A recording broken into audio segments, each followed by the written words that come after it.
ஹல்லேலூயா. கர்த்தருடைய பரிசுத்த நாமம் மகிமைப்படுவதாக. ஆமென். கர்த்தர் நல்லவராய் இருக்கிறார். எத்தனை பேர் அப்படி விசுவாசிக்கிறீங்க? கரங்களை தட்டி கர்த்தரை ஸ்தோத்திரிக்கலாம்.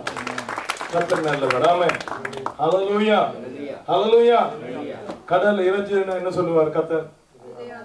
இறையாதே அமைதலாயிரு என்று சொல்லுவார். ஆமென். ஹல்லேலூயா. பயந்து நடுங்கினா என்ன செய்வார்? அவர் கடல்ல நடந்து வருவார். ஆமென். ஹல்லேலூயா. கர்த்தர் நல்லவராய் இருக்கிறார். அவருடைய கிருபை என்றும் உள்ளது என்று வேதம் சொல்லுகிறது. ஆரோனுடைய சந்ததியார் சொல்லுவார்களாக. ஆமென். ஹல்லேலூயா. ஹல்லேலூயா. நிக்கிறதும் நிர்மூலமாகாது இருக்கிறதும் அவருடைய சுத்த கிருபை. என்ன அவருடைய கிருபை? நான் சொன்னேன், அடிக்கடி சொல்லி வருகிறேன். நான் சொல்லுகிற வார்த்தைகளை நீங்க உங்களுடைய இருதயத்திலே பதித்து தியானிக்கும்படியாய் செய்வா கேட்கிறேன். ஹல்லேலூயா. வார்த்தைகள் பேசும்போது சில வேளையில் அடுக்குமொழி அல்லது அழகான பாஷைகள் கேட்க இனிமையா இருக்கும், ஆனால் அது உதவி செய்யாது. ஹல்லேலூயா. ஹல்லேலூயா. மரியாள் சொல்லப்பட்ட காரியங்களை எல்லாம் தன்னுடைய இருதயத்திலே வைத்து சிந்தித்தாள். ஹல்லேலூயா. அப்பதான் கர்த்தருடைய வெளிப்பாடு நமக்கு துலங்கும். ஆமென். கர்த்தர் சொல்லி தருகிற காரியங்களை, தூதன் மூலமாய் அவளுக்கு சொல்லப்பட்ட காரியங்களை அவள் தன்னுடைய இருதயத்திலே வைத்து சிந்தித்தால் அதனாலே அவள் கலங்கவில்லை. அவளுடைய சூழ்நிலையை பார்த்து அவள் ஒடுங்கவில்லை. அவள் எழுந்து பிரகாசிக்க, காரியங்களை செய்து முடிக்க கர்த்தர் கிருபை கொடுத்தார். ஹல்லேலூயா. அந்த பிள்ளையை, குழந்தையாய் இருந்த இயேசுவை கரங்களை எடுத்து அந்த சிமியோன் தாத்தா ஆசீர்வதித்து சொல்லுகிற போது சொல்லுகிறார் என்ன தெரியுமா? இந்த பிள்ளை அநேகருடைய ரட்சிப்புக்கு காரணமாய் இருக்கிற மாத்திரமல்ல, ஒரு பெரிய ஒரு பட்டயம் உன்னுடைய இருதயத்தை ஊடுருவி போகும். இந்த பிள்ளையால உனக்கு ஒரு பெரிய வேதனை வரப்போகிறது என்று சொன்னால், ஆனால் அவள் கலங்கவில்லை. அவள் யாவற்றையும் வைத்து சிந்தித்தாள். ஏனென்றால் இம்மானுவேல் ஆகிய எங்களோடு இருக்கிற தேவன் இரட்சகராய் அவனிடத்திலே தான் பிறப்பார், அவர் மூலமாய் தான் அந்த சந்ததி ஆசீர்வதிக்கப்படும் என்று அவள் எண்ணி இருந்தபடினா. ஹல்லேலூயா. ஹல்லேலூயா. கர்த்தர் சொல்லுகிற வார்த்தைகளை இருதயத்திலே வைத்து சிந்திங்க, அது உங்களுக்கு விடுதலையை வெற்றியை தரும். ஆமென். ஹல்லேலூயா. இந்த வருஷம் கர்த்தர் நமக்கு மகிமை நாண்டாய் ஆசீர்வதித்து கொடுத்திருக்கிறார். மகிமை என்றது அது சொல்ல முடியாத ஒரு நிலை தான் மகிமை. தெய்வீக நிலைதான் மகிமை. தேவனுக்கு ஒப்பாய் இருக்கிற நிலைதான் மகிமை. வேதத்துல நாங்க ஒரு வார்த்தை பார்த்தோம். என்ன பார்த்தீங்க? யோவான் 1:3 வாசிங்க பார்க்கலாம். ஹல்லேலூயா. இந்த அடிக்கடி நாங்க யார் என்று தெரியணும். கர்த்தருக்குள் நான் யார்? பிரியமானவர்களே, இப்பொழுது இயேசு கிறிஸ்துடைய இரத்தத்தினால் கழுவப்பட்டு அவரை விசுவாசித்தபடினால், அவருடைய நாமத்தின் மேல் விசுவாசம் உள்ளவர்களாய் அவரை ஏற்றுக்கொண்டிருக்கிறபடினால், அவருடைய பிள்ளைகள் என்கிற பெயரையும் அதிகாரத்தையும் மாத்திரம் தான் பெற்றிருக்கிறோம். இனி எவ்விதமாய் நாம் இருக்க போகிறோம் என்று இன்னும் தெரியாத ஒருவருக்கும். ஆனாலும் அவர் வெளிப்பட்ட போது, அவர் உயிர்த்த போது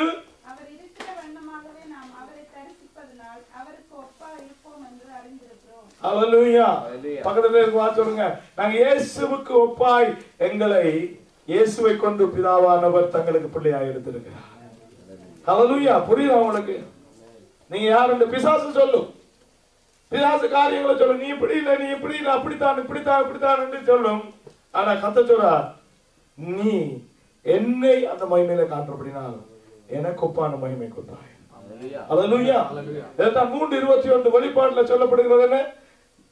நான் ஜெயம் கொண்டு பிதாவினுடைய சிங்காசனத்திலே உட்கார்ந்தது போல ஜெயம் கொள்கிறவனும், நான் ஜெயம் தருகிறவனும் இல்ல, ஜெயம் கொள்கிறவன். என்னுடைய கிருபையை கொண்டு உலக வாழ்க்கையில ஜெயம் கொள்கிற எவனுக்கும் என்னுடைய சிங்காசனத்தை உட்காரும்படிக்கு நான் I support them, I favor them. அவர்களுக்கு நான் அந்த கிருபையை கொடுக்கிறேன் சொல்றார். ஆமென். ஹல்லேலூயா. அப்ப நாங்க செய்ய வேண்டியது என்ன தெரியுமா? நாங்க ஜெயம் கொள்ள வேண்டும். எனக்கு கொடுத்திருக்கிற வாக்குத்தத்தம் நீங்க புத்தகத்துக்குள்ள வச்சிருக்கிறபடினால ஒன்று நடக்க போறது இல்லை சகோதரர். Don't cheat yourself and don't cheat others. ஒருவர் நீங்களும் ஏமாந்து போகாதீங்க, இன்னொருவரே ஏமாந்தாங்க. சில பேருக்கு அப்படிதான். கொடுக்கப்பட்டிருக்கிறத நான் பைபிளுக்குள்ள இருந்தா ஏதோ உங்களுடைய வாழ்க்கையில மாற்றம் வரப்போகுதுன்னு நினைக்கிறாங்க. No, it's not going to happen. You have to fight for the glory. Hallelujah. நீங்க மகிமைக்காக போராட வேண்டும். நாங்கள் யாரோடு போராட வேண்டும்? மாம்சத்தோடும் இரத்தத்தோடும் அல்ல,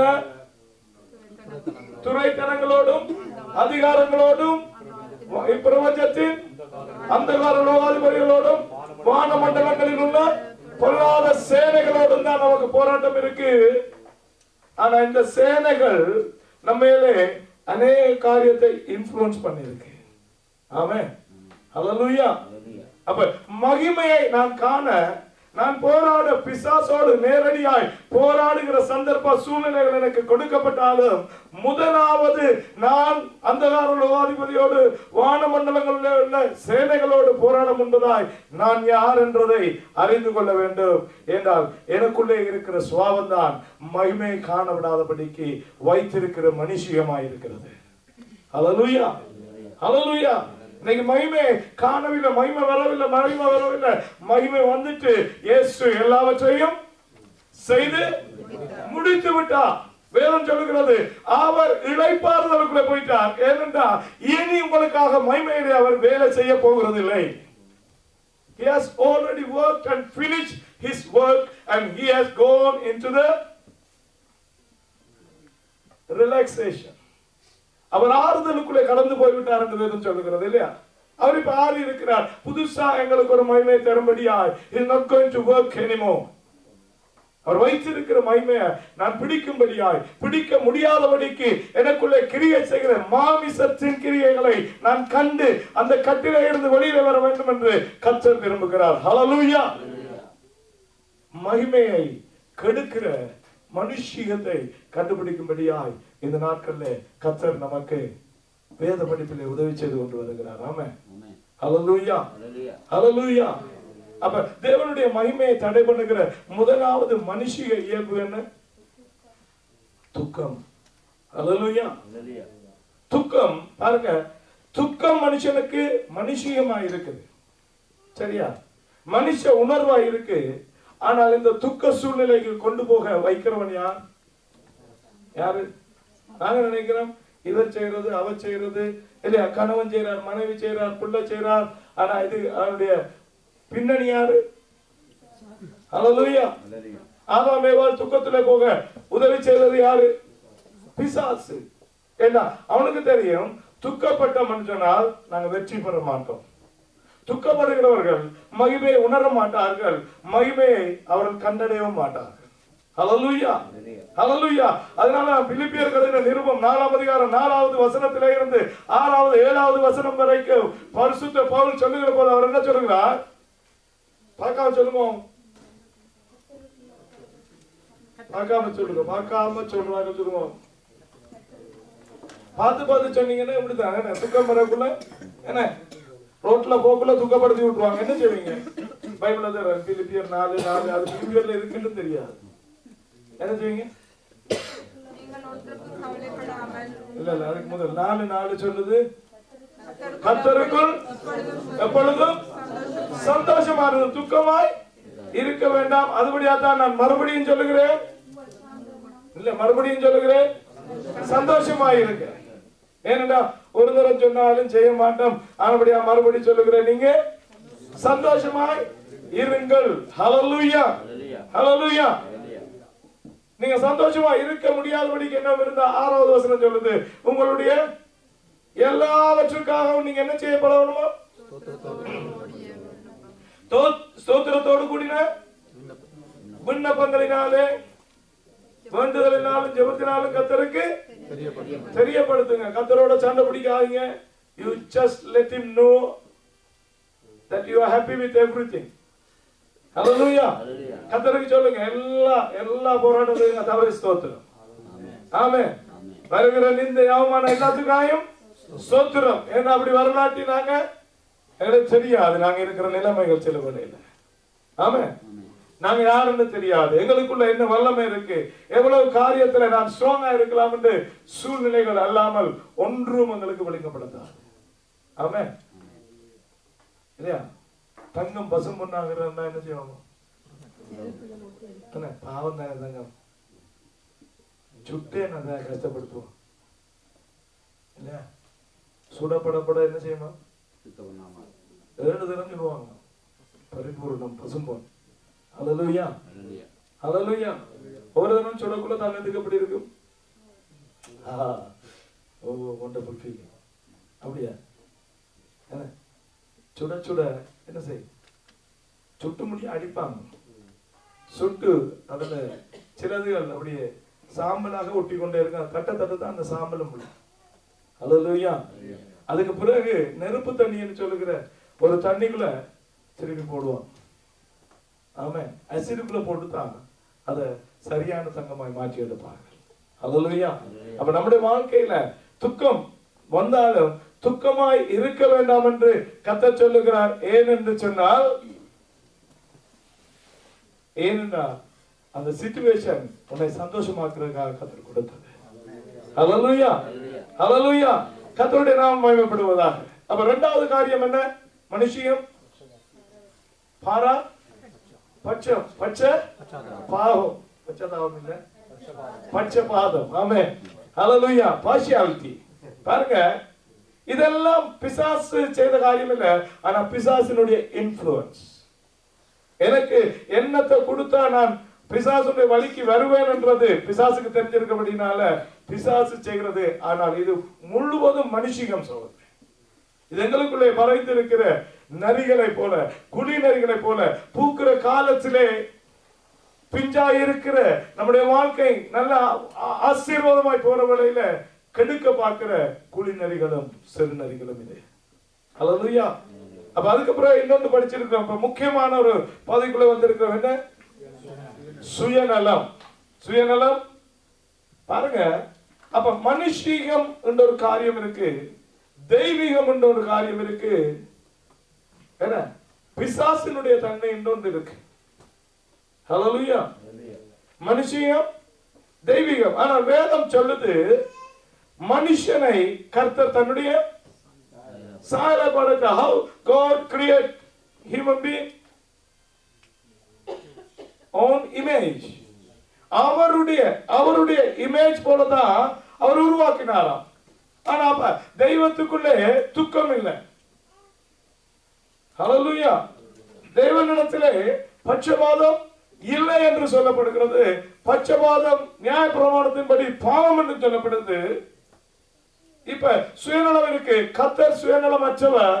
அப்படியானா அவருடைய சுவாபம் இல்லாம எங்களுக்குள்ளே இந்த சுவாபம் காணப்படுற காரணம் என்ன? தேவன் தன்னுடைய சாயலாய் படைத்தா, தேவனுடைய சாயல் தான் உங்கள்கிட்ட என்கிட்ட இருக்கணும். இது என்னென்று வேறொரு சாயல் வருகிறது. என்னன்னு சொன்னால், பிசாசு மனிதனை வஞ்சித்த போது பிசாசு மனுஷனுக்கு சொன்ன காரியம், நீ கடவுளை போல் மாறுவான்.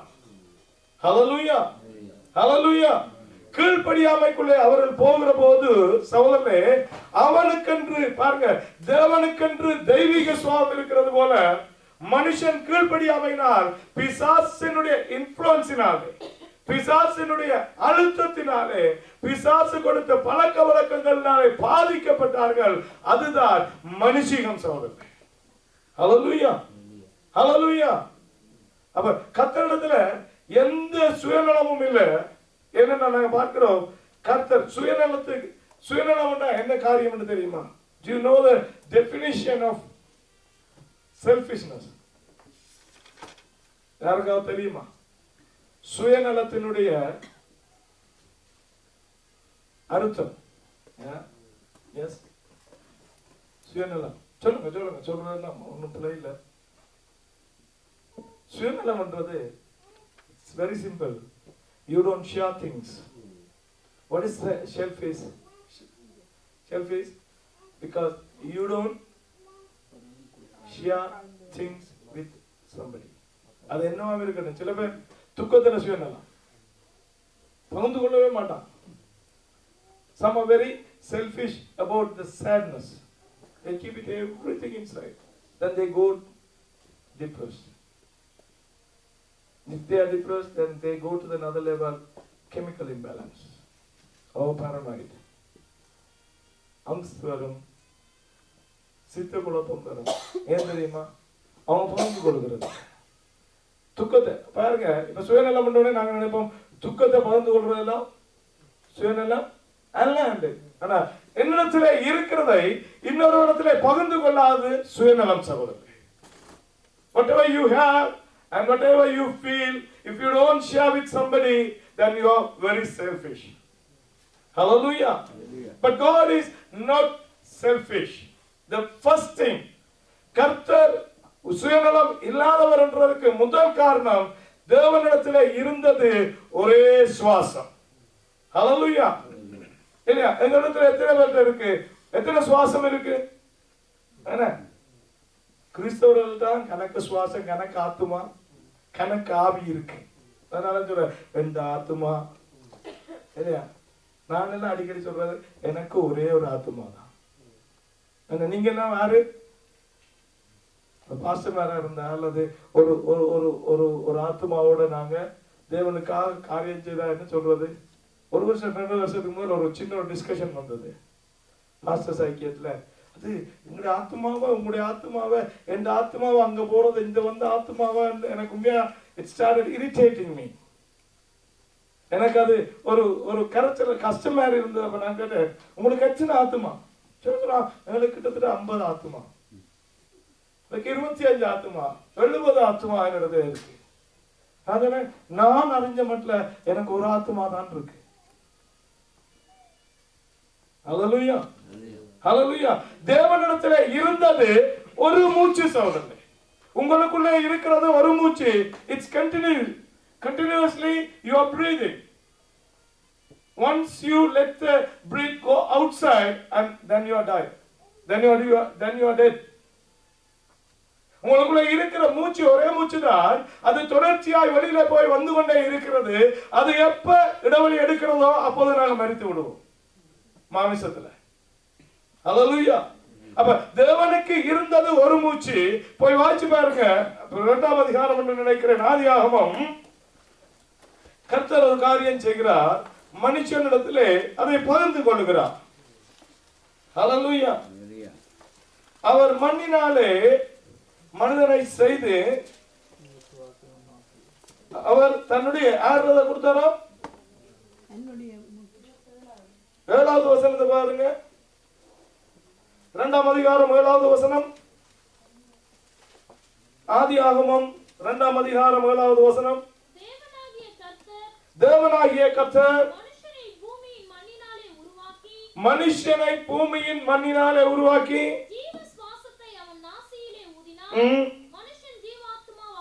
பாருங்க, அவர்கிட்ட இருந்த மூச்சியை he has shared with us. Hallelujah. English பைபிள்ல ஒரு வாசிங்க, Genesis 2:7. Anybody say 2:7? Genesis முதலாவது புத்தகம். Then the Lord God took some soil from the ground and formed a man. Out of it he breathed life-giving breath into his nostrils, and he gave his breath. How many breath you have? It's only one, but he shared with human beings. Hallelujah. Hallelujah. And we became a living soul. நாங்க ஜீவிக்கிற ஆத்மாக்களை மாறினோம். தேவன் பகிர்ந்து கொள்ளுகிற தேவன். ஹல்லேலூயா. அதனால அவரிடத்துல சுயநலம் அல்ல. சரி, இந்த மனுஷன் தன் பகிர்ந்து கொண்ட சுவாசத்தை பெற்ற ஜீவனை பெற்ற மனுஷன் நீங்க சொல்ற அடுத்த அதிகாரத்துல விழுந்து போனான்.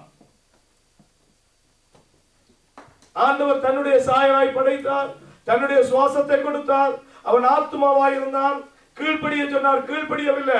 அடுத்த அதிகாரத்துல போய் பாத்தீங்கன்னா அவன் விழுந்து போனான். விழுந்து போனவனை கர்த்தர் துரத்தி விடவில்லை. ஹல்லேலூயா. அன்றைக்கு கர்த்தர் ஒரு வாக்கு கொடுக்கிறார், என்ன தெரியுமா? I'm going to share the second thing, which is உன் வித்துக்கும் அவள் வித்துக்கும் ஒரு பகையை உருவாக்குவேன். அது யாரு? என்னுடைய ஒரே பேரான குமார். ஹல்லேலூயா. மனுஷன் விழுந்த போது கர்த்தராகிய தேவன் நமக்கு அவருடைய குமாரனை பங்கு போட கொடுத்தார். ஹல்லேலூயா. அப்ப அந்த குமாரனும் பூமியிலே வந்தபோது தனக்கென்று ஒன்றும் வைத்திருக்கவில்லை. அதனாலதான் சொன்னார், உம்மை பின்பற்றி வருகிறேன் என்று சொன்னவனுக்கு அவர் என்ன சொன்னார் தெரியுமா? நரிகளுக்கு குழிகள் உண்டு, பறவைகளுக்கு கூடுகள் உண்டு, நரிகளுக்கு வலைகள் உண்டு, மனுஷகுமாரனுக்கோ தலை சாக்கவும் இருக்கல, எல்லாவற்றையும் கொடுத்தேன். அதனால அவர் மரிக்க சொன்னார், எல்லாம் முடிந்தது. I don't have anything anymore to share. I have given everything to you. Hallelujah. அப்ப அந்த கர்த்தருடைய பிள்ளைகளிடத்திலே சுயநலம் காணப்படுகிறது. இன்றைக்கு கவனமா இருக்கணும் சகோதரனே.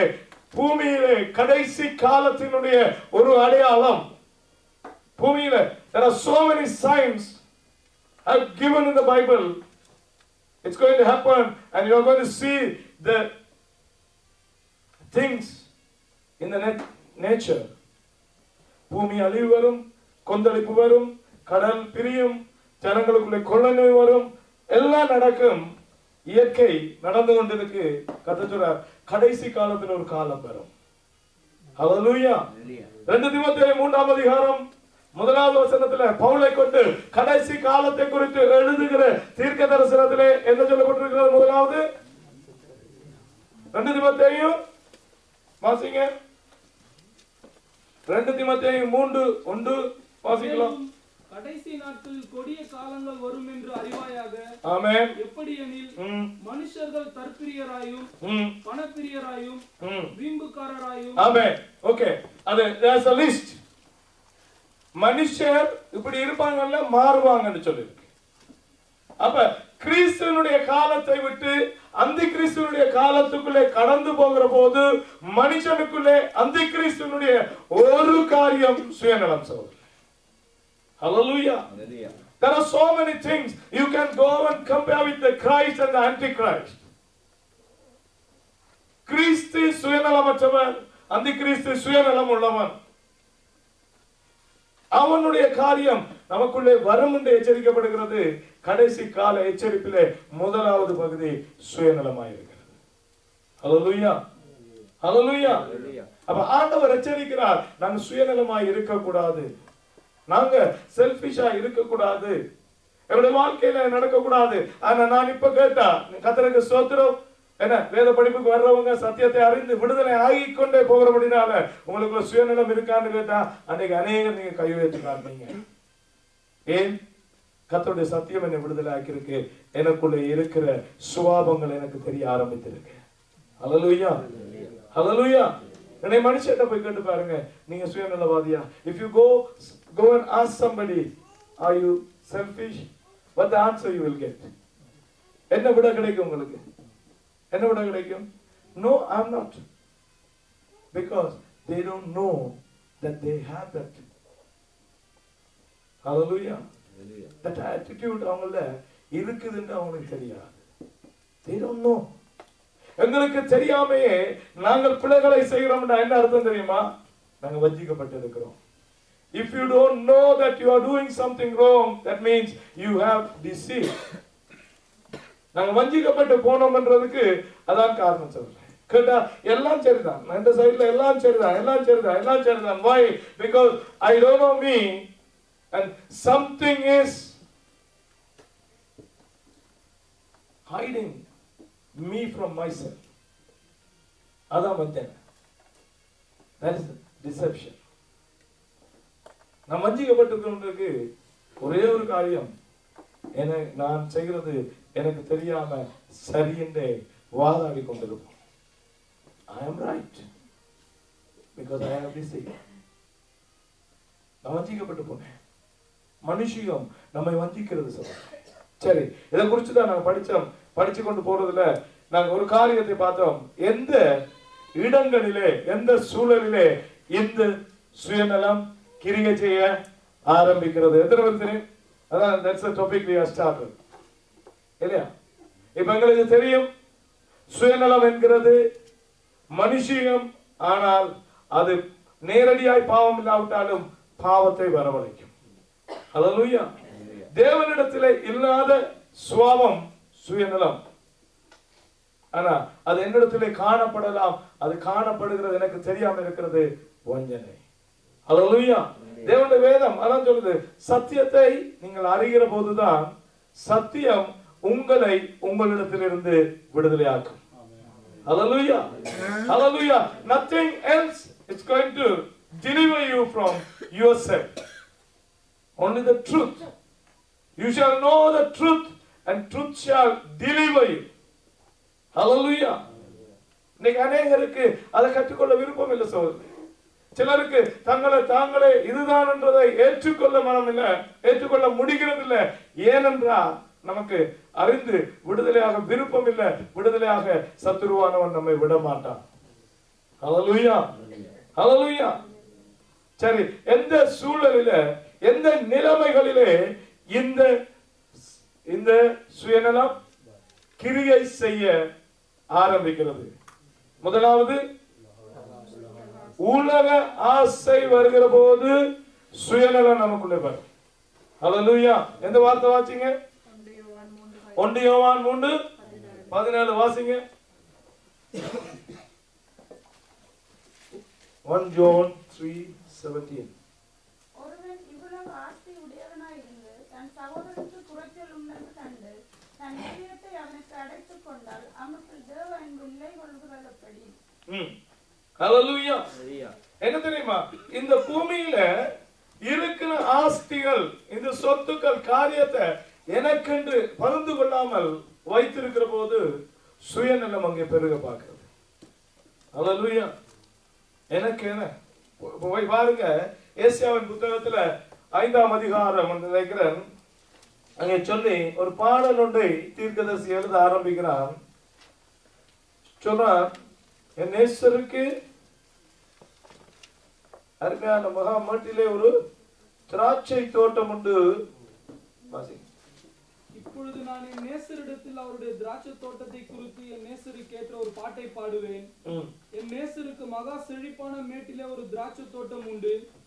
அவர் அதை வேலியடைத்து அதில் உள்ள கற்களை பொறுக்கி அதிலே நற்குல திராட்சை செடிகளை நட்டு அதன் நடுவில் ஒரு கோபுரத்தை கட்டி அதில் ஆலையையும் உண்டு பண்ணி அது நல்ல திராட்சை பழங்களை தரும் என்று காத்திருந்தார். அதுவோ கசப்பான பழங்களை தந்தது. ஹல்லேலூயா. ஆண்டவர் சொல்றாரு என்ன தெரியுமா, என்னுடைய நேசருக்கு மகா மட்டில ஒரு நல்ல திராட்சை தோட்டம் இருக்கு. Grape estate. அவருக்கு திராட்சை தோட்டம் இருக்கு. அந்த தோட்டத்தை எப்படி பண்ணினார் என்று அவன் சொல்லுகிறான். எப்படி பண்ணாராம்? அவர் முதலாவது என்ன செய்யறாராம்? அவர் வேலி அடைத்து கற்களை பொறுக்கி பாருங்க, everything was perfectly done by God. When God do things, when he started a project, he does everything perfect. Hallelujah. அந்த தோட்டம் நீங்க ஆண்டால் பாருங்க, சொல்றார் முதல்ல என்ன செய்யறார் தெரியுமா? தோட்டத்துக்கு முதல்ல என்ன செய்யறார்? வேலி அடைக்கிறார். நாங்க அப்படி இல்லை, நாங்க எல்லாம் டோசர் எல்லாம் விட்டு கிண்டி, என்ன வேலி இல்லாத டோசர் போகும், எல்லாம் கிண்டி கல்லெல்லாம் புறக்கி தண்ணின பிறகு மதில் கட்டுவோம். ஆமே. ஆனா கர்த்தர் அப்படி தெரியுமா, நீ இருக்கிற வண்ணமாகவே உன்னை சுற்றி வேலி அடைக்கிறவர். ஹல்லேலூயா.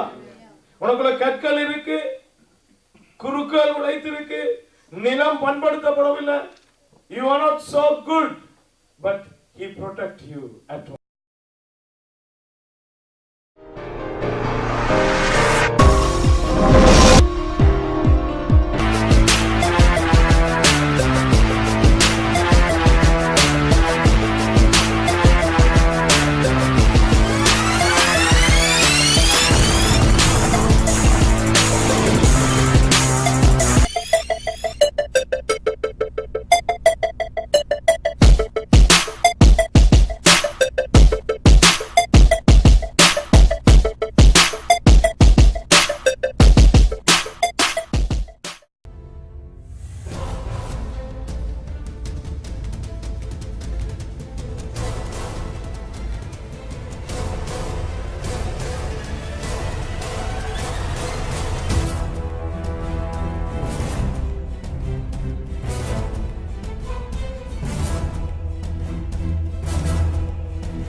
நீ இயேசுவின் நாமத்தை அறிஞ்சோட உனக்கு நடக்கிற வேலை உடனே ஒரு வேலி அடைக்கிறார். அவன் பிசாசு அதனால சொன்னான், நீர் உம்முடைய தாசனாகிய யோபுவை சுத்தி வேலி அடைக்கவில்லையோ. ஹல்லேலூயா.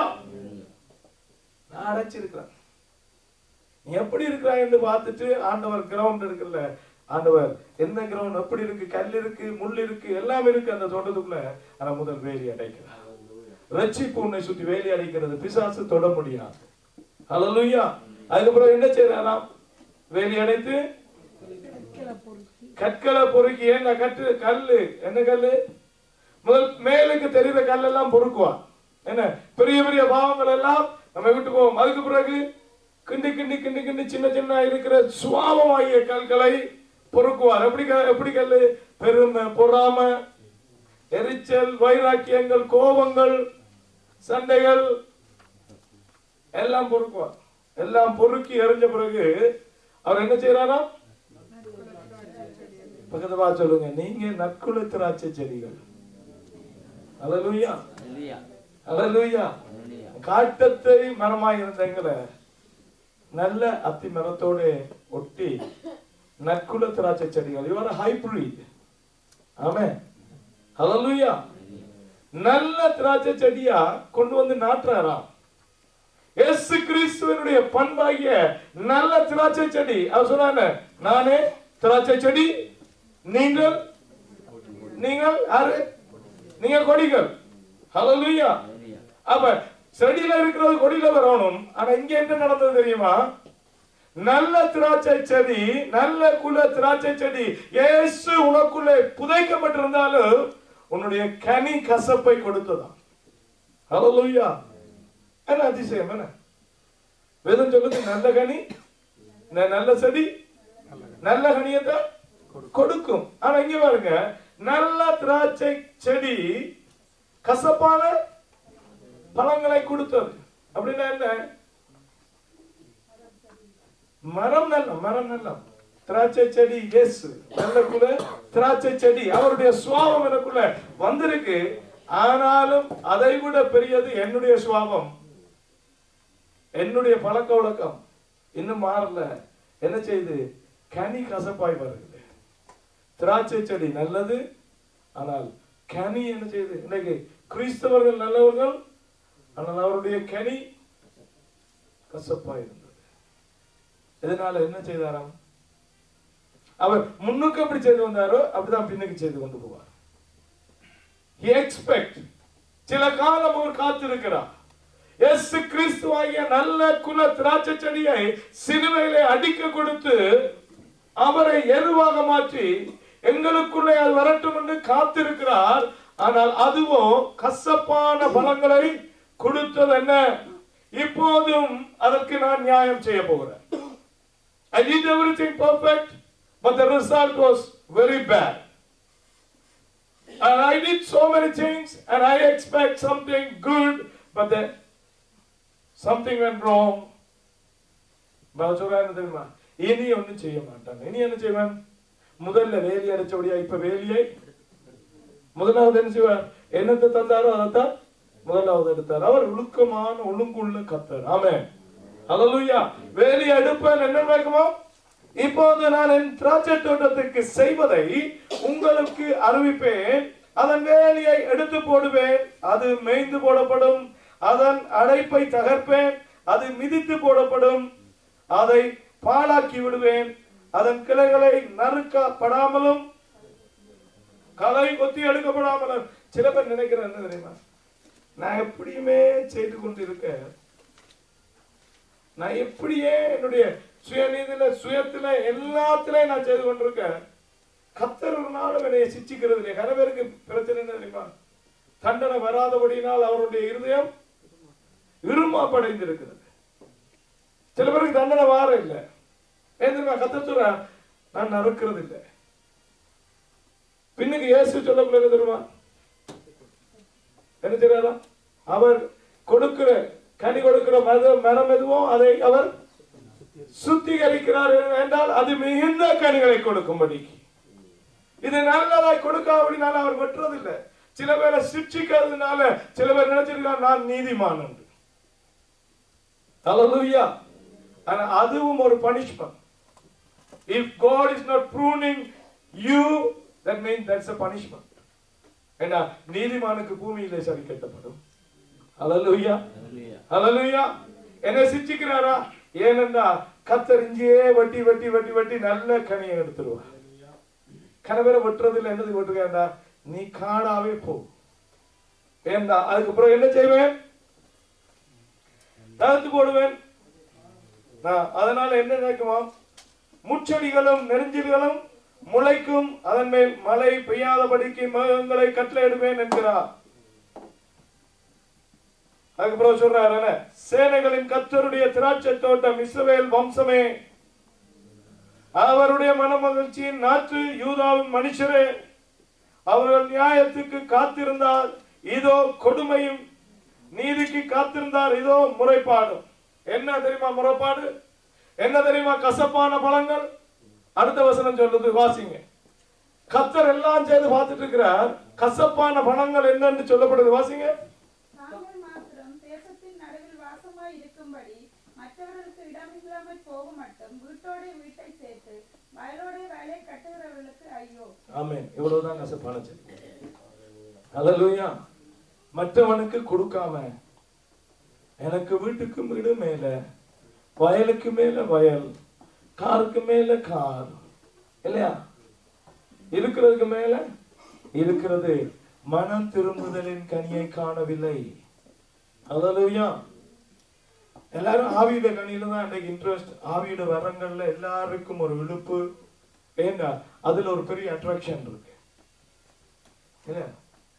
charismatic power, it's attract people today. அநேகருக்கு ஆவியினுடைய அருங்குடைகள்ல, அரும் வல்லமைகள்ல பெரிய விருப்பம். கனிக்குள்ளால போய் எதையாவது பெற்றுக்கொள்ளணும்னு நினைக்கிறாங்க. இரண்டாவது கனிதான் ஆவியின் கனி சகோதரர்களே. முதலாவது கனி மனம் திரும்புதலின் கனி. ஹalleluya. மனம் திரும்புதலின் கனி என்னன்னு பார்த்தோம். மனம் திரும்புதலின் கனி என்னன்னு தெரியும்? யோவான் ஸ்நானகன் சொன்னார், மனம் திரும்புதலுக்கு ஏற்ற கனிகளை கொடுங்க. அவனுக்கு விளங்கல. அப்படின்னா நாங்க என்ன செய்ய வேண்டும்? அவன் சொன்னார், 2 இருக்கிறவன் ஒன்றை மற்றவனுக்கு பகிர்ந்து கொள்ள. ஹalleluya. ஆவியின் கனி அன்பு, இல்லையா? அது சந்தோஷம், சமாதானம், அதெல்லாம் தெரியும் எங்களுக்கு. ஆனா ஆவியின் கனி வர்றதுக்கு முதல் மனம் திரும்புதலின் கனி நமக்கு தேவை. மனம் திரும்புதலின் கனி சுயநலமற்ற நிலைமை. Hallelujah.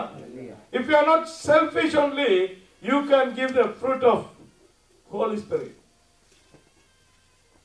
ஆவியோட கனி, மனம் திரும்புதலின் கனி இல்லாம ஆவியின் கனி வருதுன்னா there is something wrong. முதல் வர வேண்டியது வரணும், என்ன இல்லையா? குருத்து வராம இலை வருதுன்னா என்ன பிரச்சனை? இலை வராம பூ வருதுன்னா என்ன பிரச்சனை? பூ இல்லாம கனி வருதுன்னா என்ன பிரச்சனை? there is something wrong.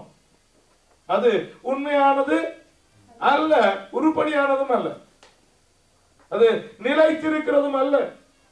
இதை நாங்க அறிஞ்சு கொள்ள வேண்டும். அதான் சொன்னார், மனம் திரும்புதலின் கனி. பாருங்க, உலக ஆஸ்தி இருந்தா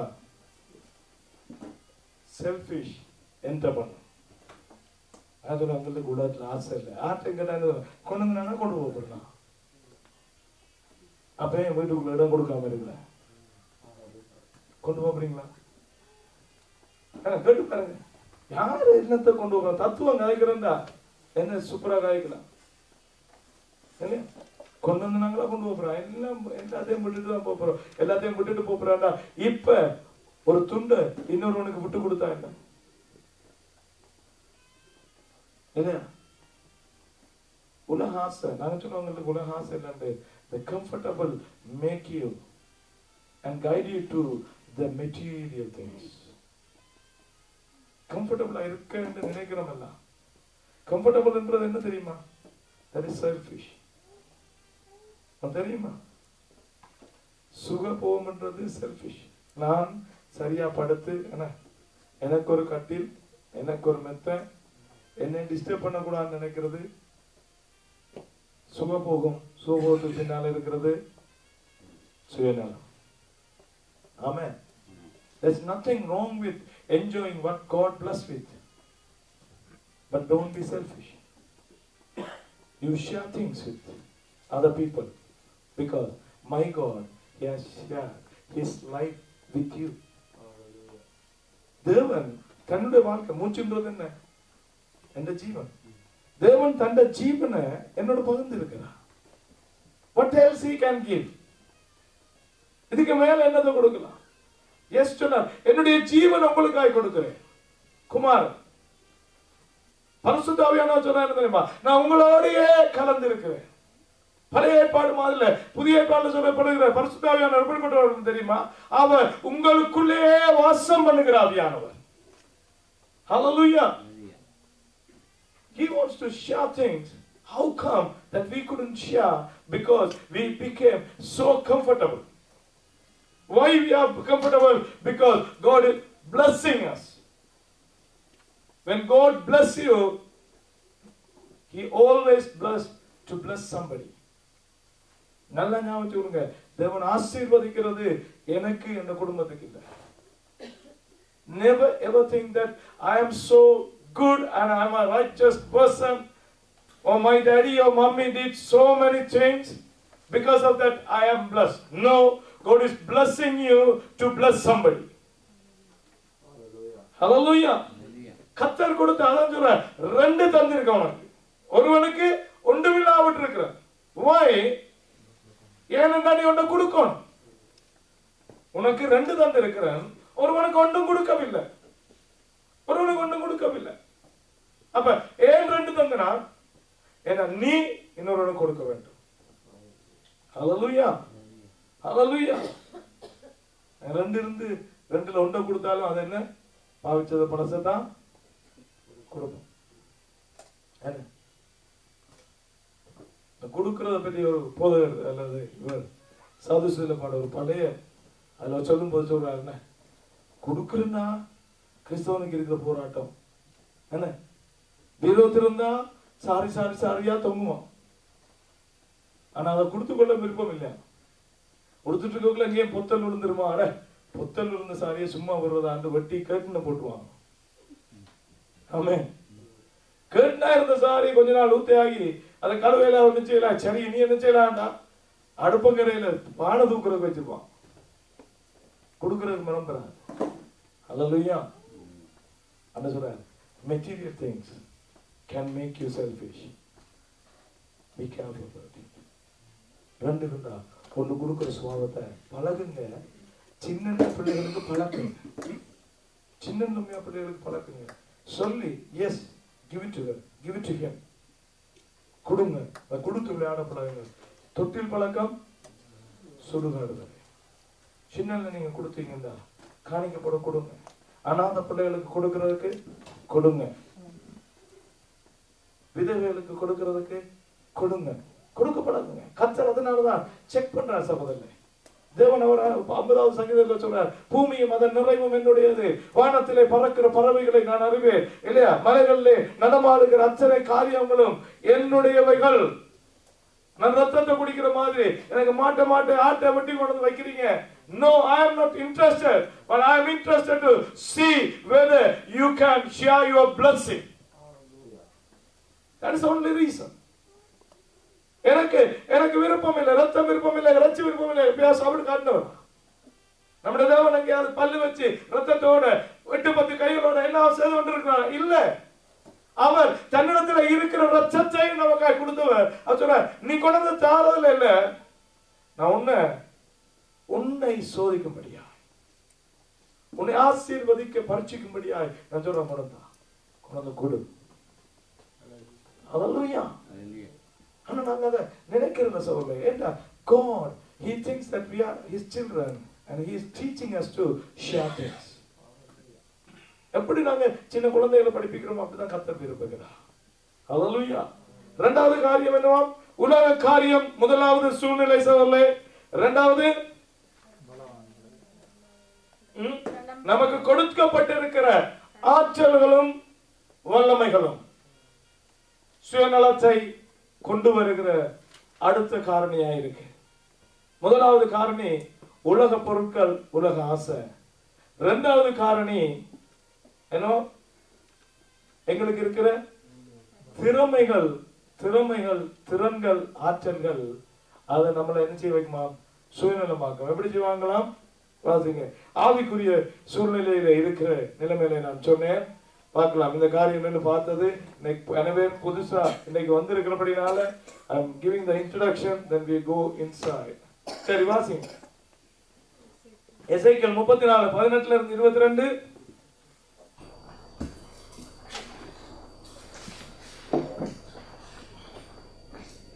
நீங்கள் நல்ல மேய்ச்சலை மேய்ந்து உங்கள் மேய்ச்சல்களில் மீதியானதை உங்கள் கால்களால் மிதிக்கலாமா? குளிர்ந்த தண்ணீரை குடித்து மீதியாய் இருக்கிறதை உங்கள் கால்களால் குழப்பி போடலாமா? என் ஆடுகள் உங்கள் கால்களால் மிதிக்கப்பட்டதை மேயவும் உங்கள் கால்களால் குழப்பப்பட்டதை குடிக்கவும் வேண்டுமோ? ஆகையால் கர்த்தராகிய ஆண்டவர் அவைகளை நோக்கி, இதோ நானே கொழுத்த ஆடுகளுக்கும் இளைத்த ஆடுகளுக்கும் நியாயம் தீர்ப்பேன். நீங்கள் பலவீனமாய் இருக்கிறவைகள் எல்லாம் புறம்பாக்கி சிதறப்பண்ணும்படி அவர்களை பக்கத்தினாலும் முள்ளந்தொடையினாலும் தள்ளி உங்கள் கொம்புகளை கொண்டு முட்டுகிறபடியினாலே நான் என் ஆடுகளை இனி சூறையாகாத படிக்கு ரட்சித்து ஆடுகளுக்கும் நியாயம் தீர்ப்பேன். ஆமென். ஹல்லேலூயா. என்ன பார்த்து நீங்க அந்த சப்ஜெக்ட்ல உங்களுக்கு ஒரு பலம் தந்திருக்கிறபடியா பலவீனரை ஒதுக்கி இன்னும் இருக்கிற பலத்துல வளருவோம் என்று நினைக்கிற ஒரு சூழ்நிலை இல்லையா? எனக்கு தான் வழிபாடு, எனக்கு தான் காரியம், இவருக்கு ஒன்றும் இல்லை, அவருக்கு தெரியாது தெரியாது தெரியாது தெரியாது இவருக்கு தெரியவே தெரிய மாட்டது. மற்றவங்களுக்கு சாப்பிட கொடுக்காம தானே சாப்பிடுகிற ஒரு நிலை சகோதரர்களே. பிகாஸ் யூ ஹேவ் தட், என்ன சொல்றது, உங்களுக்கு அந்த பலம் இருக்கிறபடினால, ஸ்ட்ரென்த் இருக்கிறபடினால. ரோமர்களின் நிருபம் 12:15 என்ன சொல்லுது? ஆமென். அன்றியும் பலம் உள்ளவர்களா திறமசாலிகளா இருக்கிறாங்க. எங்கட திறமையை பகிர்ந்து கொள்ளாம நாங்க செய்து கொண்டே இருப்போம். நான் ஒரு எக்ஸாம்பிள் சொன்னேன். என்ன படிக்கிற போது ஒளிச்சொலிச்சு படிப்பான் இல்லையா? அது அநேகங்களுக்கு தெரியும். என்ன படிக்கிற போது காட்டாம படிப்பான், இப்படி மறைச்சு வச்சு படிப்பான். வீட்டுல படிக்கிறேன்னு சொல்ல மாட்டான், வேற என்ன காரியம் சொல்லுவாங்க. people think they just want to surprise other people. No, the motive is they are selfish. சில பேர் என்னன்னா தங்களோட ரிசல்ட்ல எடுத்து மற்றவங்களை அதிர்ச்சி ஆக்குவோம்னு நினைக்கிறாங்க, சர்ப்ரைஸ் பண்ணுவோம்னு நினைச்சு ஒளிச்சு தங்களோட திறமைகளை தாங்களே படிச்சா சொல்லிக் கொடுக்க மாட்டான். இன்றைக்கு ஆயுர்வேதம் அழிந்து போயிட்டே தெரியுமா? ஏன் அழிஞ்சு போனது? சொல்ல மாட்டான். அவன் மானுக்கு சொல்லிட்டு அவன் மறந்து போயிடும், அதோட சரி. எத்தனையோ காரியங்களை சொல்லிக் கொடுக்கறது இல்ல இல்லையா? வேதத்திலேயும் அப்படிதான் சொல்லிக் கொடுக்கறது. ஏன்னா சொல்லிட்டா அவனுக்குள்ள ஒரு வெளிப்பாடு வந்து அவன் ஏதாவது சொல்லிடுவான், அவன் ஏதாவது காய்ச்சிருவான். இது ஆவிக்குரிய பலத்திலே நடக்கிற ஒரு போராட்டம். சுயநலம் சகோதரனே. கதை சொல்றார், சத்தியத்தை அடக்கி வைக்கிறதுக்கு மேலே ஆக்கினை வரும் என்று ரோமர்களின் நிருபம் 1 பகுதியிலே சொல்லப்படுது. அடக்கி வைக்காதீங்க, எல்லாவற்றையும் பகிர்ந்து கொள்ளுங்க. You share things. கனபேருக்கு தெரியறதில்ல. என்ன தெரியுமா? அங்க ஒரு பழமொழி சொல்லுவாங்கல்ல, இறைக்கிற கிணற்றிலே தான் புதிய ஊற்று உருவாகும். இது தெரியவில்லை. இவங்க ஊற்றை வெளியில எடுக்காம குட்டையாய் மாறிவிடுவாங்க. பாருங்க, இறைக்கப்படாத கிணத்துல என்ன இருக்கும்? பாசி, பாக்டீரியா இல்லையா? அதுக்குள்ள என்ன சின்ன ஜாமான் மேலுக்கு போற கீழுக்கு போற ஜாமான்லாம் இருக்கும். என்ன இறைக்கப்படுகிறது இல்லை, அதுக்குள்ள பாம்பு இருக்கும். ஆமென். என்னுடைய திறமை என்னத்தை இருக்கட்டும், அதை நான் அடிக்கடி காட்டி என்னை உயர்த்தி கொள்ளுவேன். Hallelujah. I have to show that me only can do that. I am something great. நான் எனக்கு வித்தியாசமான வெளிப்பாடு இருக்கு. அது எப்படி வர்றது, என்ன செய்கிறது, எப்படி வருது தெரியாது, சொல்ல இயலாது. அது அப்படித்தான் வருது. எப்படி வருது? கண்ணை மூடணும்டா, அப்படியே கத்துற தூதர்கள் மேலுக்கும் கீழுக்குமா எழுதுகிற வேணியில இருந்து வந்து என்னோட பேசலாம். ஆனா அது உனக்கு வராது. ஏன் வராது? There is something unique.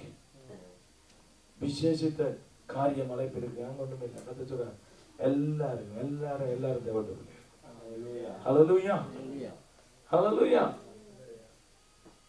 Try பண்றது டு ஷேர் திங்ஸ். சொல்ற பலமானதை எங்களுக்குண்டு வச்சு கொள்ளாதீங்க. 15ஆம் அதிகாரம் 1 வாசியமா திருப்பி. அன்றியும் பலமுள்ளவராகிய, நீங்க பலமுள்ளவர்கள் என்று நீங்க நினைச்சா, if you think that you are very strong in one area, then you don't keep it that yourself, you share with people. வாசி பலமுள்ளவர் பார்த்துக்கொள்ளுங்க. பலமுள்ளவராகிய நாங்க இன்னும் நமக்கே இஷ்டமாய் நம்மளையே சாட்டிஸ்ஃபை பண்ணி எங்களையே என்கரேஜ் பண்ணி எனக்கு என்ன கேட்டா இவருக்கு சொல்லி கொடுக்க தேவையில்ல, இவருக்கு தெரியாது, எல்லாரும் தெரியாத நேரம் நான் கை வைத்து சொல்லுவேன். நாங்க நினைக்கிறோம் திறமை என்று, ஆனால் அது சுயநலம். ஹல்லேலூயா ஹல்லேலூயா. தெரியுமா, பகிர்ந்து கொள்ளுங்க. If you are good in mathematics, you share that thing with somebody can't do mathematics. If you are good in language, you share that thing with somebody. If you are good in editing, you share with somebody. If you know something, you share it, then God is going to bless you more. Hallelujah. Hallelujah. சில பேர்ட்ட கேட்டா சொல்லுவாங்க, எனக்கு தெரியும் ஒரு sister, அந்த நாள்ல இருந்து எங்களோட சிஸ்டர் வேற ட்ரை பண்ணவங்க ஒரு காரியத்தை அறிஞ்சு கொண்ட. அவ இறைச்சி கறி வச்சா என்ன, நான் இன்னும் அப்படி ஒரு இறைச்சி கறி சாப்பிட, யாரு கோவிச்சாலும் கோவிக்கல. எனக்கு ஒரு சிஸ்டரை தெரியும், இறைச்சி கறி அது ஸ்பெஷல். ஏனென்றா அவ ஒரு தூள் தானே செய்வா வீட்டுல. உண்மையா சொல்றான், சாப்பிடாத தெரியும் அந்த இறைச்சிக்கார டேஸ்ட் இல்லை ஒரு இடத்துல. அப்ப அவ ஒரு தூள் போடுவான், அவ அதை வீட்டுல செய்வா, வர்ற தூளோட ஏதோ மிக்ஸ் பண்ணி something she did very good. சாப்பிட்டா சும்மா இருப்பாங்களே நம்மளோட சிஸ்டம், என்ன போட்டீங்க நல்லா இருக்கு, ஓ அது ஒரு தூள். என்ன தூள்? அது சும்மா வீட்டை செய்யற தூள். என்ன கேட்பாங்க, சொல்லுங்கப்பா என்ன என்ன போட்டீங்க அதுக்குள்ள. ஆனா இவங்க போட்டா சரி வருமோ தெரியாது, நமக்கு ஒரு ஆசை தானே. என்னப்பா போட்டீங்க என்னப்பா போட்டீங்க சொல்லணும். என்ன தெரியுமா சொல்லுவா கடைசியா, சரி சரி தூள் வேணுமா, மிளகாயும் அந்த மெட்ட சாமானும் கொண்டு வாங்க, நான் செய்துதான். இன்றைக்கும் இப்ப நான் நினைக்கிற ஒரு 14 வருஷம் இருக்கும், இன்றைக்கும் அந்த ரகசியம் அறியவில்லை. அல்லேலூயா. என்ன இறைச்சி தூள் என்ற வீட்டை மட்டும்தான் அப்படி ஒரு கறி இருக்கு. பாருங்க வெள்ளக்காரன குச்சினிக்குள்ள கேமரா வச்சு தூள் எப்படி செய்யறது கறி எப்படி செய்யறதுன்னு அவன் ப்ரோக்ராம் நடத்தி கொண்டிருக்கான். அல்லேலூயா. அதனால அவன் வளர்ந்து கொண்டு போறான். தெரியுமா ஒரு வெள்ளக்காரன் இருக்கான், என்ன பேரோட கன பேர் இருக்காங்க. There's one fellow, he is a very English person. அவன் டிவி வச்சு காட்டுறான், இவன் தூளை வச்சு எங்கேயோ கொண்டு போறதுக்கு இருக்கான். This is our mentality, and something unique I have to do. That is selfish. மறந்து போகாதீங்க, என்ன ஏதோ ஒரு பிரத்யோகமான ஒரு வல்லமை ஒரு திறன் ஒரு காரியம் காணப்படுதுன்னா அதுக்குள்ள செல்ஃபிஷ்னஸ் வரும். கவனமா இருங்க. சில பேர் கிடக்குறோம், எப்படி இதை செய்றீங்க, அது அப்படித்தான் இதுக்குள்ள அப்படி செய்தாங்க, பிரச்சனை இல்லை, வேணுமா செய்தரவா.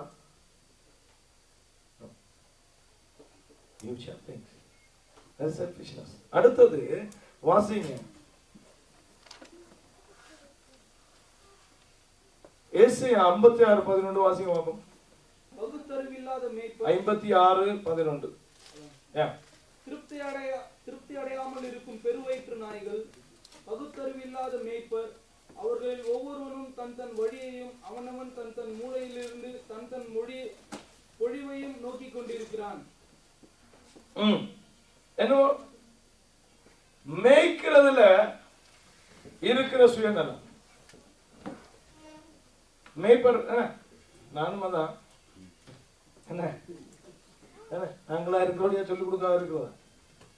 மேய்க்கிறதுல இருக்கிற சுயநலம். அவங்கள பற்றி சொல்லக்குள்ள என்ன சொல்லப்படுது? தங்களோட புத்தியில மேய்க்கிறார்கள், தங்களோட சுயத்தில மேய்க்கிறார்களுக்கு என்ன பேரா? முதலாவது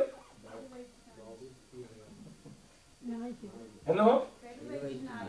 சும்மா நாயம் இல்லை, என்ன இது பெருத்தது. பெருவயிற்று நாய்கள் எப்படிப்பட்டவங்களா? பகுத்தறிவில்லாத மேய்ப்பர்கள். ஏன்? தனக்கொண்டு மற்றவங்க கொண்டு செய்யறது சுயநலம். அவங்க எப்படி நடந்து கொள்றாங்களாம்? மேய்க்கிறதுல எப்படி நடந்து கொள்றாங்களாம்? கர்த்தர் உண்மையாகவே மேய்ப்பர்களை வைத்து தேவனுடைய ஜனங்களை மேய்க்கிறவர்களை குறித்து நாம் பேசுகிறார். ஹல்லேலூயா. என்னவா? பெரு வயிறு, தங்களுக்கு தான் தங்கள் தான் தின்ற நாய்கள். நன்றி உள்ளதுகள் நான் தானே தின்று கொள்ளும். ஹல்லேலூயா. என்ன நான் என்ன செய்யும்னு சொல்லுங்க. ஏன் நாயை சொல்லி இருக்கு? என்ன செய்யும்? வாலை வாலை ஆட்டும். நாயை பற்றி சொல்லுங்க. என்ன என்ன செய்யும்? ஏன் ஆண்டவர், ஏன் why he is using that word? சும்மா ஒன்னும் ஆண்டவர் யூஸ் பண்றது இல்ல சகோதரர்களே. இது பெருந்திண்டி நாய். நான் எங்கட இதுல சொல்லுவாங்க தெரியுமா? பழமொழி ஒன்று சொல்லுவாங்க, வைகோ பட்டுற நாய். வைக்கோல் அது சாப்பிடவும் சாப்பிடாது, சாப்பிட மாட்டையும் விடாது, திரட்டி கொண்டிருக்கும். ஆனா இது அதை விட பெருத்த கேஸ். இது கொடுக்காம தான் திண்டு வயிறு பெருத்திருக்கு. தனக்கு தான் எல்லாத்தையும் கொண்டா, எல்லாம் எனக்கு தான். எல்லாத்தையும் சாப்பிட்டுட்டு என்ன செய்யலாம்? எப்படி நடப்பாங்களாம்? வாசிங்க மிச்சது வாசிங்க. அவர்களில் ஒவ்வொருவரும் தன் வழியையும் தேவனுடைய வழியை நோக்கிறது இல்ல, தன் வழியையும் அவனவன் தன் மூலையிலிருந்து தன் பொழிவையும் நோக்கி கொண்டிருக்கிறான். தன் பொலிவையும் நோக்கி கொண்டிருக்கிறான். பாருங்க, அதுல எத்தனை தன் வருது. அதுக்குள்ள சுயநலம் சொல்றது. தன்னை பொழிவு, தன்னுடைய பிளஸிங், தன்னுடைய காரியங்கள், தன்னுடைய பெருமைகள், தன்னுடைய காரியம், தன்னை ஒன்றையும் பகிர்ந்து கொள்ள விருப்பம் இல்ல. கொடுக்குற எல்லாத்தையும் அப்படி சாப்பிட்டு வயிறு பெருத்து போயிருக்கு. ஆனா நன்றி உள்ள மிருகம் மாதிரி அப்பப்ப வாழை ஆட்டி கொள்ளுது. தேவனுக்கு வாழை காட்டி ஆட்டி கொள்ளுது. ஆனா தேவன் கொடுக்கிற காரியத்தை தானே திண்டு கொள்றது. இது கவனமா இருக்கும் சகோதரர். When you are going to be a spiritual leader, you have to be very careful about this. எப்ப நாங்க ஆட்களை லீட் பண்ண போகிறோமோ, if you are going to guide somebody, some groups, then you have to be not to be a selfish person. தெரியுமா? ஒரு ஷிப்ல சீமனா போயிருந்தவங்களுக்கு தெரியுமா நினைக்கிறேன். அதை பற்றி தெரிஞ்சவங்க தெரியும். ஒரு ஷிப் தாழுதுன்னு சொன்னா அல்லது ஒரு ஆக்சிடென்ட்ல வந்து சொன்னா அந்த ஷிப்பை விட்டு கடைசியா இறங்குறவர் யாரு தெரியுமா? கேப்டன். ஹல்லேலூயா. ஆனா இந்த கேப்டன் மேல எப்படி தெரியுமா? தம்பி ஒரு தோளத்தா முக்கி விடு, நான் மேலால பாஞ்சு போறோம். நல்ல மேய்ப்பன் தன்னுடைய ஆடுகளுக்காக தன் ஜீவனை கொடுக்கிறான். ஹல்லேலூயா. If they are doing for their self, then they are very selfish. நாம் சொல்றேன், இது மேய்ப்பர்கள் சொல்லப்பட்டாலும் சொல்லல, விசேஷ விதமா சொன்னாலும், if you are going to lead one group, then you are going to be a shepherd for that group. நீங்க ஒரு குழுவை நடந்து போறீங்கன்னா நீங்க செல்ஃபிஷா இருக்கிற ஒரு தலைவனா இருக்க முடியாது. உங்களுடைய தலைமைத்துவத்தில் எப்போதும் பரந்த மனப்பான்மை, மற்றவர்களுக்குரியது இருக்கணும். After somebody and after the last man, then you can take something. Hallelujah. இது கர்த்தருக்கு ஸ்தோத்திரம். நீங்க எல்லாம் இது தாண்டி வச்சு சாப்பாடு தருவீங்க பாஸ்டருக்கு. அந்த உண்மையா நான் விரும்புறதுல ஏர்லியா சாப்பிடுறது. தெரியும், இங்க பேருக்கு சொல்லிக்கொண்டே இருப்பீங்க, பாஸ்டர் சாப்பிடு. Why? You should pick that leader.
ஆமென்.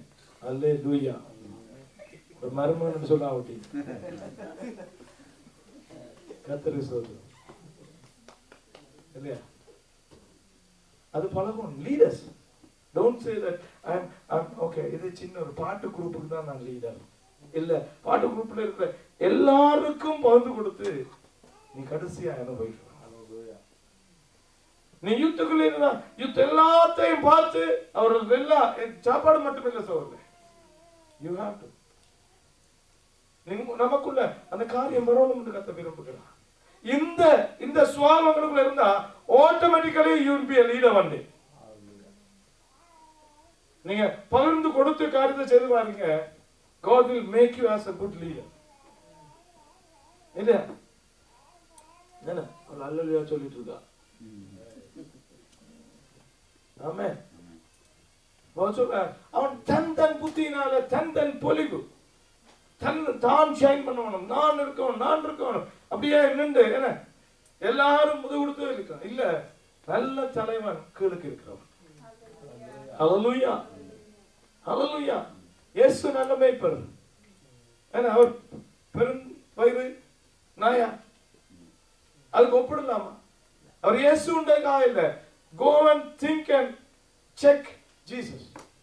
ஏதாவது ஒரு சந்தர்ப்பத்துல அவர் அப்படி நடந்தாரா?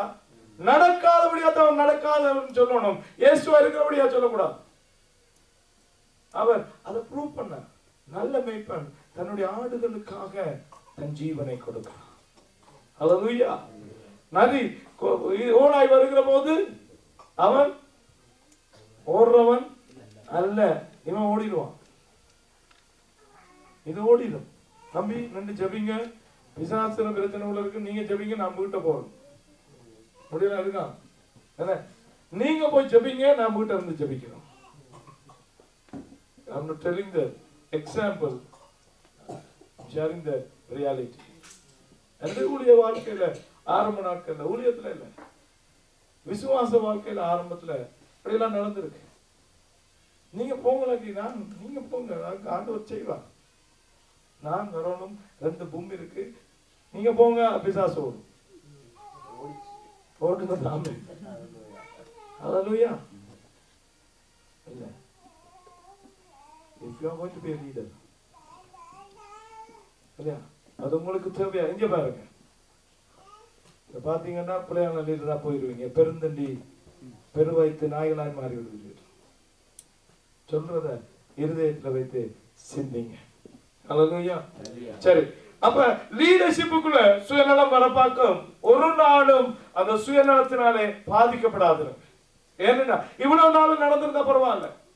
If you are going to be a leader, if you are going to be doing something, sharing something, you give it to others and have the rest. கடைசியில நீங்க உங்களுக்குரியத பாருங்க. உயர்த்துகிறது உங்களுக்கு கிடைக்கிற அதிகாரமும் வல்லமையும் கிடைக்கிற பொருளும் அல்ல, உயர்த்துகிறது கர்த்தர். ஹல்லேலூயா, ஹல்லேலூயா. கர்த்தர் உயர்த்துறபடியா நம்பி பகிர்ந்து கொள்ளுங்க. பயப்படாதீங்க. சில பேர் பயந்துடுறாங்க. நமக்கு ஆட்டோமேட்டிக்கா வர பிரச்சனை என்ன? 4 பேர் சாப்பிட்டு கொண்டு போகல, டிசிப்ள குறைஞ்சிட்டுன்னா அடுத்தது நம்மளோட டேர்ன் என்ன அப்படியே பின்னுக்கு தெரியாது யாரு வாடா. நான் சொல்றேன், நம்பி விட்டு கொடுங்க. பசி இருக்காது, கொஞ்சம் சாப்பிட்டா. ஹல்லேலூயா, ஹல்லேலூயா. Give. Think that there are so many people, there are so many are coming after me. எனக்கு பின்னால இருக்கிறார் என்று நினைக்கிறவங்க நல்ல தலைவர்கள். தலைவர்களுக்குள்ள தலைமைத்துவம் சுயநலத்தை தர பார்க்கும். Because you are the leader and you will always, அதான் political leaders. எல்லா பணம், எல்லா காசு, எல்லா காரியங்களும் அவங்களுக்கு வந்துடும். ஹல்லேலூயா. அப்ப லீடர்ஷிப் முதன்மையாய் இருக்கிற நிலைமைகள் சுயநலத்தை கொண்டு வரக்கூடிய 3வது காரணி. அடுத்தது பாருங்க, 1 கொரிந்தியர் 14ஆம் அதிகாரம் 12 இருந்து 19 வரை வாசிங்க. அடுத்த காரணி என்னன்னு பார்க்கலாம். ஆவிக்குள்ளாக நமக்கு கொடுக்கப்படுகிற வல்லமைகள்ல சுயநலம் பெற பார்க்கலாம்.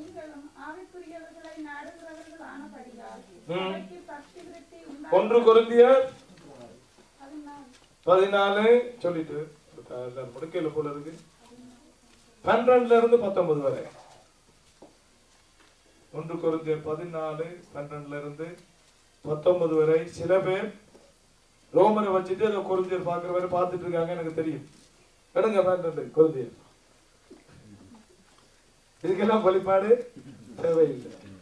ஏன்னா இதுக்கெல்லாம் ஒரு மரம் கிரியேச்சத்துல டக்குன்னு எடுத்துட்டாங்களா. கொரிந்தியர் எடுக்கல, எடுங்க கொரிந்தியர் 12 ஆவிக்குரியவர்களா இருக்கிற அப்படின்னா. அல்லேலூயா. வாசி. நீங்களும் ஆவிக்குரிய வரங்களை நாடுகிறவர்களானபடியால் சபைக்கு பக்தி விருத்தி உண்டாகத்தக்கதாக அளவுடன் சேரும்படி நாடுங்கள். அந்தபடி அந்நிய பாஷையில் பேசுகிறவன் அதன் அர்த்தத்தையும் சொல்லத்தக்கதாக விண்ணப்பம் பண்ண கடவன். எண்ணத்தினாலெனில் நான் அந்நிய பாஷையிலே விண்ணப்பம் பண்ணினால் என் ஆவி விண்ணப்பம் பண்ணுமே அன்றி என் கருத்து பயனற்றதாய் இருக்கும். இப்படி இருக்க செய்ய வேண்டுவது என்ன? நான் ஆவியோடும் விண்ணப்பம் பண்ணுவேன், கருத்தோடும் விண்ணப்பம் பண்ணுவேன். நான் ஆவியோடும் பாடுவேன், கருத்தோடும் பாடுவேன். இல்லாவிட்டால் நீ ஆவியோடு ஸ்தோத்திரம் பண்ணும் போது கல்லாதவன் ஸ்தோத்திரத்துக்கு ஆமேன் என்று எப்படி சொல்லுவான்? நீ பேசுகிறது இன்னதென்று அவன் அறியானே. நீ நன்றாய் ஸ்தோத்திரம் பண்ணுகிறாய், ஆகிலும் மற்றவன் பக்தி விருத்தி அடைய மாட்டானே. உங்கள் எல்லாரிலும் நான் அதிகமாய் பாஷைகளை பேசுகிறேன், இதற்காக என் தேவனை ஸ்தோத்தரிக்கிறேன். அப்படி இருந்தும் நான் சபையிலே அந்நிய பாஷையில் 10,000 வார்த்தைகளை பேசுகிறதிலும் மற்றவர்களை உணர்த்தும்படி என் கருத்தோடு 5 வார்த்தைகளை பேசுகிறது எனக்கு அதிக விருப்பமாயிருக்கும். Hallelujah. என்ன? It's a controversial issue. இல்லையா? நமக்கு கொடுக்கப்பட்டிருக்கிற ஆவியினுடைய வரங்களை நாங்கள் சுயநலமாய் பாவிக்க கூடாது சகோதரர்களே. ஆவிக்குரிய வரங்களினாலே, ஆவிக்குரிய காரியங்களாலே வருகிற வல்லமைகள் நமக்கு சுயநலத்தை கொண்டு வர பார்க்க. சொல்ற என்ன தெரியுமா? Speaking in tongues or speaking in your language, it's the same. ஆனா இன்னொருவனுக்கு பிரயோஜனம் உண்டாகும்படிக்கு, அவனுக்கு அர்த்தம் தெரியும்படிக்கு நீ உன்னுடைய பாஷையில பேசுகிறது, ஜெபிக்கிறது நல்லபடி சொல்ற. It's nothing wrong in praying tongues. நீ tonguesல pray பண்ணா அது உனக்கு மட்டும்தான். ஆனா கருத்தோடு நீ தேவனுடைய வல்லமையில இறங்கி புரிகிற பாஷையில நீ ஜெபிச்சா, don't take it wrong. சரியா? பிள்ளைய அடுத்துக்கொள்ளாதீங்க. அந்நிய பாஷை நான் பேசுகிறேன், அவரே சொல்றார், நான் அந்நிய பாஷை நிரம்ப பேசுறேன். நான் கணக்க பாஷைகளை சும்மாவே அவர் பாஷைகளை பேசுகிற ஒரு மனுஷன், அறிந்திருக்கிற மனுஷன். அவர் சொல்றார், மற்றவனுடைய பக்தி விருத்தியை நினைங்க. பக்தி விருத்தியில கூட சுயநலம் வரும் சகோதரர். Sometimes if you filled in the Holy Spirit and you can pray in tongues and you feel that the presence of God is there and you feel something for yourself, not for anybody else. அதனால என்ன பிரயோஜனம்? அப்ப தனியா நீ ஜெபிக்கிற போது அந்நிய பாஷையில ஜெபி, ஜனங்களுக்குள்ள ஜெபிக்கிற போது கருத்தோட நீ ஜெபி. ஏன்னு சொன்னால் மற்றவனுக்கு பிரயோஜனம் உண்டாகும்படிக்கு நம்மளுடைய சுயநலம் வெளிப்படக்கூடாது தேவனுக்குரிய காரியத்துல. அல்லேலூயா. ஏன்னா ஆவிக்குரிய காரியத்துல நாங்க நினைக்கிறது எல்லாம் தெரிந்து அவர் அழகாய் சொல்லுகிறார் இல்லையா? நான் ஆவியில வாசிங்க திரும்ப 11ஆம் அதிகாரம். நீங்களும் ஆவிக்குரிய வரங்களை நாடுகிறவர்களானபடியால், நீங்களும் ஆவிக்குரிய வரங்களை நாடுகிறவர்களாய் இருக்கிறபடினால் சபைக்கு பக்தி விருத்தி உண்டாகத்தக்கதாக. சபைக்கு, சபை என்று சொல்லும்போது சொல்ல, you are an individual and you are connected to the church. Church means the people who are gathered to worship and be in God's kingdom. Hallelujah. Church என்றது என்ன தெரியுமா? தேவனை ஆராதிக்கிற கூடுகிற ஜனங்களுடைய, அவருடைய ராஜ்யத்தின் பிள்ளைகளுடைய கூடுகை தான் சபை. அப்ப அநேகர் இருக்கிற இடத்துல நீயும் உன்னுடைய ஆவிக்குரிய வரத்துக்காக நீ போராடுகிறாய் அல்லது அதை பெற்றுக்கொள்ள பிரயாசப்படுகிறாய். உனக்குள்ள சில நேரம் அந்த வரங்கள் கிரியை செய்கிறது, ஆனாலும் அது உன்னை தனியாக பிரத்யேகமாய் காட்டாதபடிக்கு. ஹல்லேலூயா. மற்றவனுடைய நிலைமையை நினைச்சு நீ அவனோட செய்கிறது நல்லம் என்றார். வாசிங்க திரும்பவும் அந்த வாசனத்தை வாசியமா. நீ நீங்களும் ஆவிக்குரிய வரங்களை நாடுகிறவர்களானபடினால் அப்ப மற்ற சபைன்னு சொல்லும் போது எல்லாருக்கும் பக்தி விருத்தி உண்டாகும்படிக்கு எப்படி நாடுங்கன்னா தனியா நான் மட்டும் பவர்ஃபுல்லா இருக்கேன் கணவருக்கு விருப்பம் சகோதரர். Even I was tempted. நான் சொல்றேன், நானும் அதனாலே சோதிக்கப்பட்டிருக்கிறேன், பாதிக்கப்பட்டிருக்கிறேன். Sometimes the human nature boosts you to get into that. அந்த சுவாபம் இருக்கலாம், மனுஷனுக்குள்ள இருக்க சுவாபம் தேவனுடைய காரியத்திலும் ஒரு சுயநலம் பாராட்ட வலிக்கணும். நாங்கள் அதை அறிந்து அதுல இருந்து விடுதலையாகும் வரைக்கும் அதுல போராட்டம் இருக்கும். வித்தியாசமா காட்ட பார்ப்போம், வித்தியாசமா செய்ய பார்ப்போம். கவனமா இருங்க, அது சுயநலம். அந்நிய பாஷை பேசுறது நல்லது, நிரம்ப பேசுங்க, ஆவியில நிறைங்க, பேசி செய்யுங்க. ஆனா நான் பேசுகிற போது அதுல எத்தனை பேர் பிரயோஜனம் அடையலாம்? அந்நிய பாஷையை பேசுகிறவன் கர்த்தரோடு அவன் தனியே ரகசியத்தை தான் பேசுகிறான். அல்லேலூயா, அல்லேலூயா. அதனால நான் சொல்றேன், if you say that in public, you say something, what's the meaning of that praise?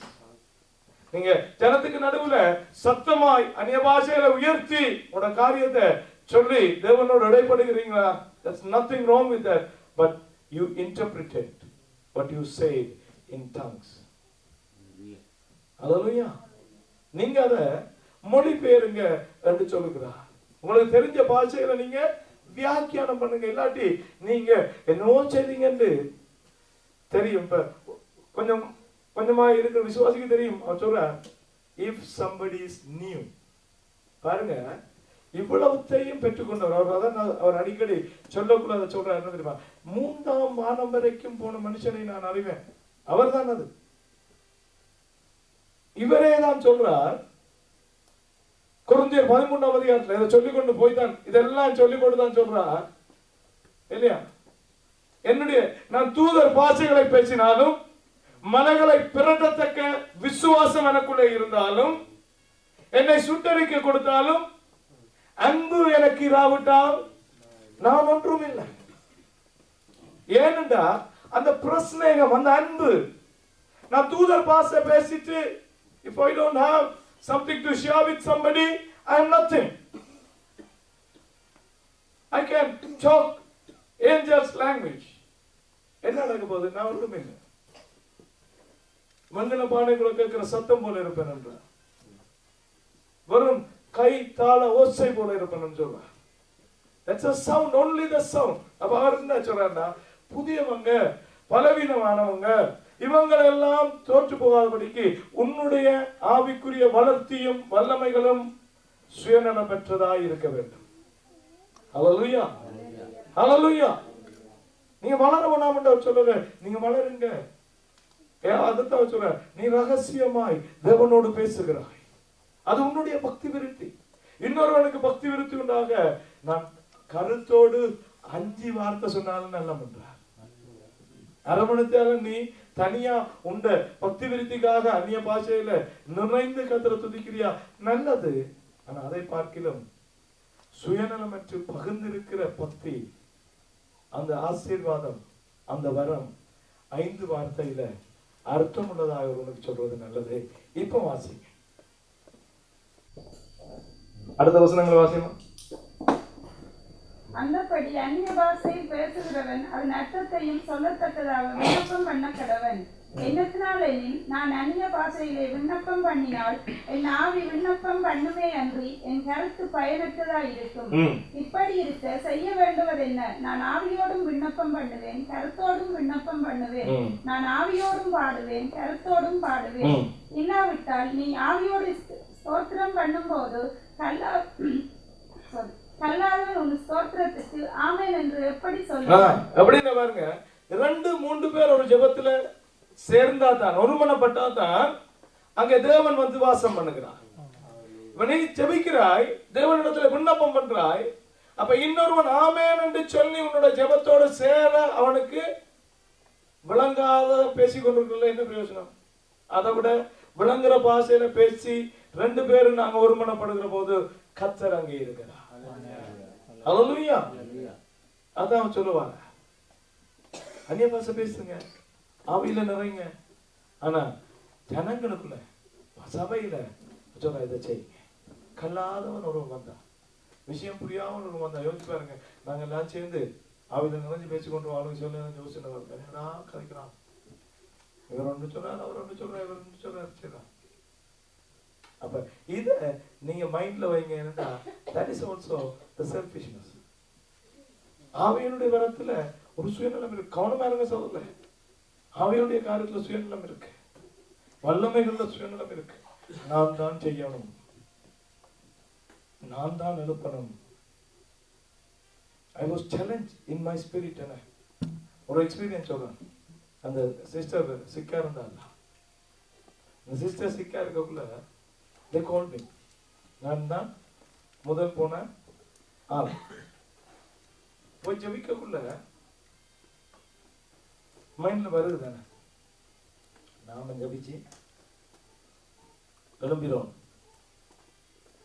வருமா இல்லையா? நீங்க நல்லா எனக்குள்ள சுயநலம் இருக்கு. நான் போய் ஜெபிக்கிறேன், ஆண்டவரே ஏன் அழைச்சிட்டு போனேன், என்ன கொண்டு போனேன். 2ஆம் நாள் பார்க்க இன்னொரு போதவர் வர்றாரு, 3ஆம் நாள் பார்க்க இன்னொரு நாள் வர்றாரு. தேவனுடைய சபை பிள்ளை எல்லாம் வருது. என்னுடைய இருதயத்தில் ஆண்டவர் ஒவ்வொரு நாளும் அழகாய் பேச ஆரம்பிச்சாரு. ராசா, நீ ஜெபிச்சு எழும்புனா உன்னை வல்லமை கிரியை செஞ்சது. இங்க உன்னோட உடன்படாத ஆட்கள் எல்லாம் வந்து நீங்க எல்லாம் ஒருமனப்பட்டு ஜெபிச்சீங்கன்னா கர்த்தருடைய பிள்ளைகள் மூலமா செய்தது. ஹல்லேலூயா, ஹல்லேலூயா. 2ஆம் நாள் I submit myself. ஆண்டவரே, இங்க வர 6 பிள்ளையா இருந்தாலும் நான் ஒருமனப்பட்டு ஜெபிக்கிறேன். முக்கியம் என்ன தெரியுமா? இயேசுவின் நாமத்துல வியாதி செலும்னா அவ்வளவுதான் எங்களுக்கு. நான் அவங்கள்ட்ட சொல்றேன், இது எழும்பினாலும் எழும்பாவிட்டாலும் எழும்பினாலும் கர்த்தர் எழுப்ப வல்லவராக இருக்கிறார். அவர் எழுப்பாவிட்டாலும் தேவன் தான். தானியேலுடைய நண்பர் சொன்ன போல அக்கினிக்கு தேவங்களை காப்பாற்ற வல்லவராக இருக்கிறார். வல்லவல்லாட்டியும் பப்டிஸ்ட் சபைக்கு வந்தாலும் சரி, எந்த சபைக்கு போனாலும் சரி, என்னுடைய நோக்கம் அந்த சகோதரி இருக்கும். ஹல்லேலூயா. கணக்கு தடவையில வரும், நாங்க ஜெபிச்சு பார்ப்போம். வரட்டும், வந்துட்டுண்டா என்ன, டோன்ட் டு தட். ஆண்டவர் பகிர்ந்து செய்கிறதுல வல்லமையை கொடுக்கிறவராக இருக்கிறார். அது சுயநலம் சொல்லுங்க, அது பியூர் செல்ஃபிஷ்னஸ். கணக்கு ஐடியாலாம் வருது, காரை ஓடிட்டு போக்குள்ளே வருது. ஜெபிச்சு போறோம். காலையில் 5 மணிக்கு எழுப்பி விட்டான், 3 மணிக்கு படுத்துனா 5 மணிக்கு வந்துட்டு, பாஸ்டர் நீங்க வந்து ஜெபிச்சிருங்க, நான் ஆண்டோட ஜெபிச்சுட்டு போறேன். ஆண்டவரை நான் போகும் வரைக்கும் ஒன்று நடக்கக்கூடாது. ஒன்று நடக்க ஆண்டவர் ஜெபத்து தானே கேட்கிறவர். நான் போகும் வரை ஒன்று நடக்கல. ஒன்றுமில்லை. கொஞ்ச நேரம் இருந்து எல்லாம் காய்ச்சிட்டு ஒரு தரம் ஜெபிச்சுட்டு 2ஆம் தரம் ஜெபிக்க சில பிள்ளைகள் வந்துட்டாங்க. ஆண்டோட பிள்ளைகள் நிக்கிறத பார்த்து, ஆண்டவரே ஆவியான தெளிவா சூப்பரா விளங்க கொடுங்க. நீங்க உங்களோட பவர் காட்டுறதுக்கு வந்துருக்கிறீங்க. பாஸ்டர் பாஸ்டர் ஜெபிச்சு விட்டார். வந்தோம். எனக்கு தெரியாது, எழும்பி இருந்தா கூட அந்த பேர் வந்திருக்குமோ தெரியாது. என்ன கர்த்தர் அதை விரும்புறது. ஹல்லேலூயா, ஹல்லேலூயா. சில நேரம் சரியானதுதான் அந்த வைராக்கியம். வேண்டாம், இதற்கு முதல் ஒரு பிள்ளை கோமாவில் இருந்தது, நாங்க ஜெபிச்சோம். அவ எழும்புனா அவங்களுக்கு தெரியாது. இது என்ன லூட்ஸ் மேரி எழுப்புனா வேண்டா, அதையும் வச்சிருந்தாங்க. திருப்பதியில இருந்து ஒரு பொட்டலவும் கொண்டு வந்து வச்சிருந்தாங்க. அதுக்கிடையில நாங்களும் போய் ஜெபிச்சோம். ஜெபிக்கிற நேரம் கண் முடிச்சுட்டு அவங்களுக்கே தெரியாது யாரு இதுல இந்த புள்ளைய எழுப்பி விட்டது. அப்ப மைண்டுக்குள்ள வருது, ஆண்டவரே உம்முடைய புள்ள நான் போறேன், முதலாவது எழுப்பி விட்டு. சரியானது போல தோன்றினாலும் சுயநலம் இருக்கிறபடியா கர்த்தர் கிரியை செய்ய மாட்டார். ஆமென், ஹல்லேலூயா, ஹல்லேலூயா. ஏதாவது அதான் ஆண்டவர் சொல்லக்குள்ள சொன்னாரு, ஊழியத்துக்கு போக்குள்ள எப்படி போவீங்க? தனியா போய் லாசருவை வழியில வா சொன்னாரா? கர்த்தரே 2 பேர் அனுப்புறாரு. என்ன, ஒருவன் இன்னொரு 2 எடுத்துருவானா? அப்ப போக்குள்ள சொல்றாரு, பணப்பையோ எந்த பையோ எடுத்துட்டு போகாத. அப்ப there's no need for accountability. ஒருவனுக்கு ஒருவன் கணக்கு பார்க்கறதுக்கு அனுப்பல, செக் பண்ண அனுப்பல, கண்ட்ரோலுக்கு அனுப்பல. கர்த்தர் சொன்ன தெரியுமா, உனக்குள்ள சுயநலத்தினுடைய பவர் வரக்கூடாதுன்னு இருக்கும். நீங்க போகும்போது எத்தனை பேர் பண்ண போங்க? 2 பேரா போங்க. தனியா அனுப்பினா வேலை செய்யாத ஆண்டவர் வல்லமை வேலை செய்யும். ஆனா ஆரம்பத்திலேயே எனக்கு சுயநலத்தினுடைய வல்லமையில நம்பிக்கை வரக்கூடாது. ஹல்லேலூயா, ஹல்லேலூயா. ஆனா அப்படினால கர்த்தருடைய காரியத்துல சகோதரனே, ஆவிக்குரிய காரியத்துல நீங்க அப்படி இருக்கணும் கர்த்தர் விரும்புகிறார். கடைசி காரியத்தை நான் சொல்லிவிட்டு முடிக்கிறேன். எனக்கு ஒரு 5 நிமிஷம் இருக்குன்னு விசுவாசிக்கிறேன். ஹல்லேலூயா, ஹல்லேலூயா. ஆமென். அடுத்தது நான் வாசிங்க சகரியா 7:4-6 வாசிங்க.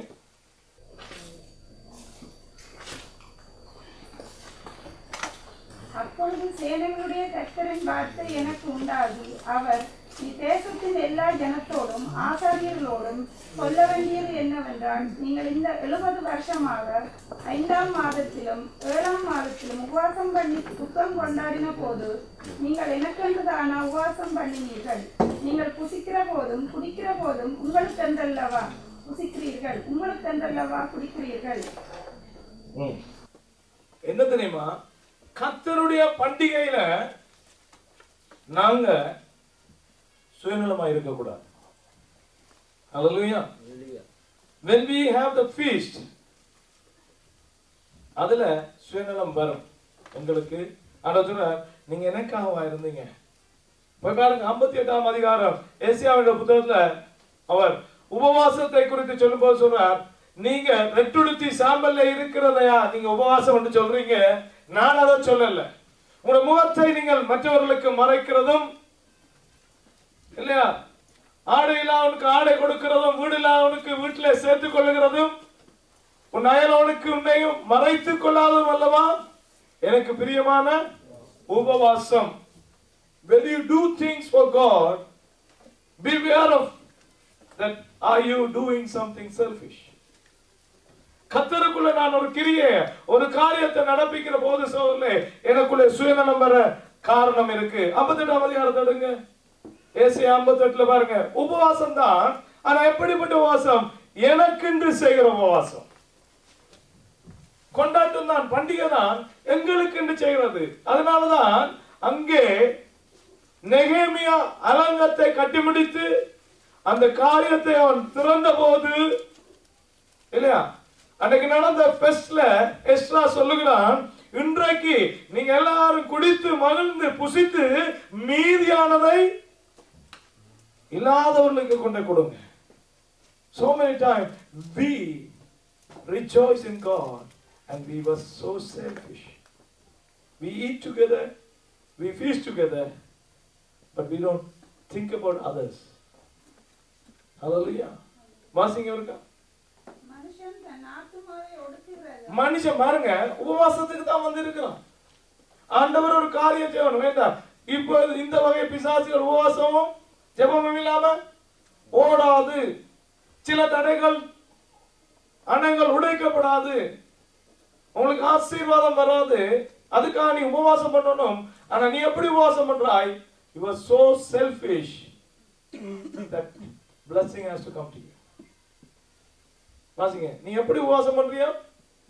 வாசிங்க. மனுஷன் தன் ஆத்துமாவை ஒடுக்குகிறதும் தலைவணங்கி நாணலைப் போல் இரட்டிலும் சாம்பலிலும் படுத்துக் கொள்கிறதும் எனக்கு பிரியமான உபவாச நாளா இருக்குமோ? பிரியா உபவாசம் என்றும் கர்த்தருக்கு பிரியமான நாள் என்றும் சொல்லுவார். அக்கிரமத்தின் கட்டுக்களை அவுக்கிறதும் முகத்தடியின் ஆண்டவர் விரும்புகிற உபவாசம் என்ன தெரியுமா? அக்கிரமத்தின் கட்டுக்களை அவுக்கிறது. அக்கிரமம் அதாவது அநீதியாய் நடத்தப்படுகிற ஜனங்களுக்கு நீதி செய்கிறதும் முகத்தடியின் பிணையல்களை நெகிழ்கிறதும். அவனுக்கு மேலே பாரமா சில காரியம் இருக்கும். அவன வீட்டுல ஏதோ ஒரு பிரச்சனை, குடும்ப பிரச்சனையா இருக்கலாம், பிள்ளைகளுடைய பிரச்சனையா இருக்கலாம், அது ஒரு பாரம் அவனுடைய நுகத்தை எப்போது நசிச்சு கொண்டிருக்கும். அவனுக்கு அதை எடுக்கிறதுக்கு நீ உதவி செய்ய வேண்டும். You have to help him to come out from the yoke. நெருக்கப்பட்டிருக்கிறவர்களை விடுதலையாக்கி விடுகிறதும் நெருக்கப்பட்டவர்களை விடுதலையாக்குறதும் சகல நுகத்தடிகளை உடைத்து போடுகிறதும் பசி உள்ளவனுக்கு உன் ஆகாரத்தை பகிர்ந்து. உபவாசம் பண்ற இன்னும் கர்த்தரை பொறுத்தவரையில நாங்க என்ன செய்யறது? உபவாசம் இப்ப லிஸ்ட் போட்டே வச்சிருக்கிறோம். உபவாசம் முடிஞ்சோன்னு யாரு பருப்பு கறி, யாரு பான் கொண்டாடுறது, இறைச்சி கறி. இப்ப அதை டெவலப் ஆக்கி இப்ப இறைச்சிக்கு போயிட்டு கதை சொல்ற, பசி உள்ளவனுக்கு ஆகாரம் கொடுக்கிறது காணிக்க. உண்மையா சொல்ல, ஆண்டோட சிந்தை இப்படிதான் இருக்கு. ஏன்டா சாப்பிடலாடி சாப்பிட செலவழிக்கிற காசை you share with somebody, give it to some widow or the orphans, or send it to the missionary. என்னோ நீ அதை கொடு, அதான் பிரயோஜனம். இது என்ன இப்ப ஒரு மணியா பாச பாக்குறது பார்த்துட்டு இருந்தா அப்படியே வாயால முட்டாய் விட்டா மைக்ல சொல்லிடுவார், அப்படி கண்ணால போவோம், கண்ணுக்குள்ளால போவோம் ஆவி. சில பேர் நித்திர ஒன்னாலும் நித்திர விடாத மாதிரி இப்படி நின்றுட்டு சில என்ன நித்திர கொள்ள இல்லையா தியானிக்கிறாங்களாம், எழுப்பி உருவாக்கி இருக்கு.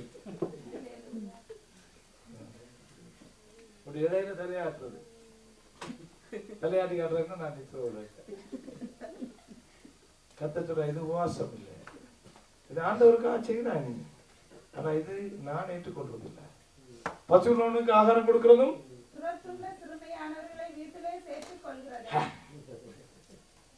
யார் இருக்கா நோவையில துரத்தப்பட்டு தேடுங்கள் கண்டடைவீர்கள். அல்லேலூயா. எத்தனை பேர் இருக்காங்க தெரியுமா? எனக்கு உண்மையாவே ஆச்சரியமா இருக்கு. நோவையில இந்த சூழ்நிலையில இருக்காங்க, துருத்துண்டவங்க அநேகம் பேர் இருக்காங்க. சொல்றேன், சொந்த வீட்டுல படிக்கலாதாக்கள் இருக்காங்க. அவங்க ஏன் படுக்கலாம், இதுதான் எங்களோட பிரச்சனை. அவரோட பிரச்சனை, அவர் இப்படி செஞ்சு அதை பற்றி காய்க்கல. ஆண்டவர் துரத்துப்பட்டிருக்கா, கூட்டி கொண்டு நித்திர கொண்டு நாங்க என்ன தெரியுமா, இவர் சரியா பிள்ளையா நீதி நியாயம் பாக்குறாருன்னா கடவுளா மாறிடுவோம், சிங்காசனத்துக்கு போயிடுவோம், செங்கோல் கொடுக்கப்பட்டிருக்கும். அவர் வீட்டை எப்படி செஞ்சிருக்காங்க, அவரை விட்டு இப்படி செஞ்சாங்க. அவரை வீட்டுல என்ன நடந்து உனக்கு பிரச்சனை, ஆண்டவர் வீடு இல்லாம நிக்கக்குள்ள வீடு கொடுத்தார். ஆண்டவர் ஒரு நாளும் கேட்க போறது இல்லை. அதை அவர்கிட்ட கேட்டுக்கொள்வார். மனுஷோட சண்டை பிடிச்சோ, மனுஷியா புருஷனோட சண்டை பிடிச்சோ, உள்ள திரத்தி விட்டோ, அதெல்லாம் அது ஆண்டவர்கிட்ட வேலை. பிரச்சனையா இருக்கு, தூங்கடம் இல்லை. எத்தனை பேர் வீட்டுல ரூம் இருக்கு தெரியாது. இதுதான் ஆண்டவர் விரும்புறார். துரத்துண்டவன வீட்டுல சேர்த்துக் கொள்வதும் பகிர்ந்து கொள்வதும். வஸ்திரம் இல்லாதவனை கண்டால் அவனுக்கு வஸ்திரம் கொடுக்கிறதும், உன் மாம்சமானவனுக்கு உன்னை ஒழிக்காமல் இருக்கிறதும் அல்லவோ எனக்கு உகந்த உபவாசம். என்ன மாம்சமானவனுக்கு அப்பா தெற்கு அடிச்சான்னா கேட்பான். பூக்குள்ள அப்படியே யோசனையா போறது, அது நடந்து போகும். கண்டுதுண்டா இப்ப அவன குரண்டான்ல விழுந்து மாம்சமானவனுக்கு தங்களை ஒழிக்கிறது டெக்னிக்கான. இப்ப கேட்பாரு, ஏதாவது ஒரு உதவி கேட்பாரு. உங்களுக்கு தெரியா, உதவி கேட்கிறவர் இல்ல ஆண்டவர். அல்லேலூயா. There is a test for you. நாங்க நினைப்போம் சரியான ஆளா அப்படியான ஆளா இல்ல, உதவி கேட்கிற ஆண்டவர். Do it. நான் சொல்ற சின்னவர்களாகியவர்களுக்கு நீங்க செய்ததெல்லாம் எனக்கு தான் செய்வீங்க. அப்படினால ஆவிக்குரிய நிலைகள்ல நம்முடைய காரியங்கள்ல சுயநலம் கிரியை செய்யாதபடிக்கு சேர்த்துக் கொள்ளுங்க சகோதரர். கர்த்தரை நம்பினீங்கன்னா சேர்த்துக் கொள்ளுங்க. அவன் எப்படி, இவ எப்படி, இவள் எப்படி, அவன் பிள்ளை எப்படி, இதெல்லாம் don't take any consideration. God said, if you believe God, you do it. You share it. வீட்டுல அறை இருக்கா, ஷேர் பண்ணுங்க. பெட்ஷீட் ரெண்டு இருக்கா, ஷேர் பண்ணுங்க. தீன் இருக்கா, ஷேர் பண்ணுங்க. உடுப்பு இருக்கா, ஷேர் பண்ணுங்க. ஷேர் பண்ணுங்க, ஷேர் பண்ணுங்க. அதான் சுயநலத்துல இருந்தாங்களே விடுதலையா எழுந்து நிப்போம். நாங்க கர்த்தருக்கு நன்றி சொல்றோம். ஆமென். நம்முடைய கர்த்தராகிய இயேசு கிறிஸ்துவினுடைய கிருபையும் பிதாவினுடைய அன்பும் பரிசுத்த ஆவியினுடைய ஐக்கியம் அந்யோன்யமும் சதா காலங்களிலும் உங்கள் மேலே தங்குவதாக. என் ஆத்துமாவே கர்த்தரை ஸ்தோத்திரி, என் முழு உள்ளமே அவருடைய பரிசுத்த நாமத்தை ஸ்தோத்திரி. என் ஆத்துமாவே கர்த்தரை ஸ்தோத்திரி, கர்த்தர் செய்த சகல உபகாரங்களை மறவாதே. ஆமென். கர்த்தர் நமக்காக யாவற்றையும் செய்து முடித்தார். ஆமென். சமாதானத்தோட போங்க.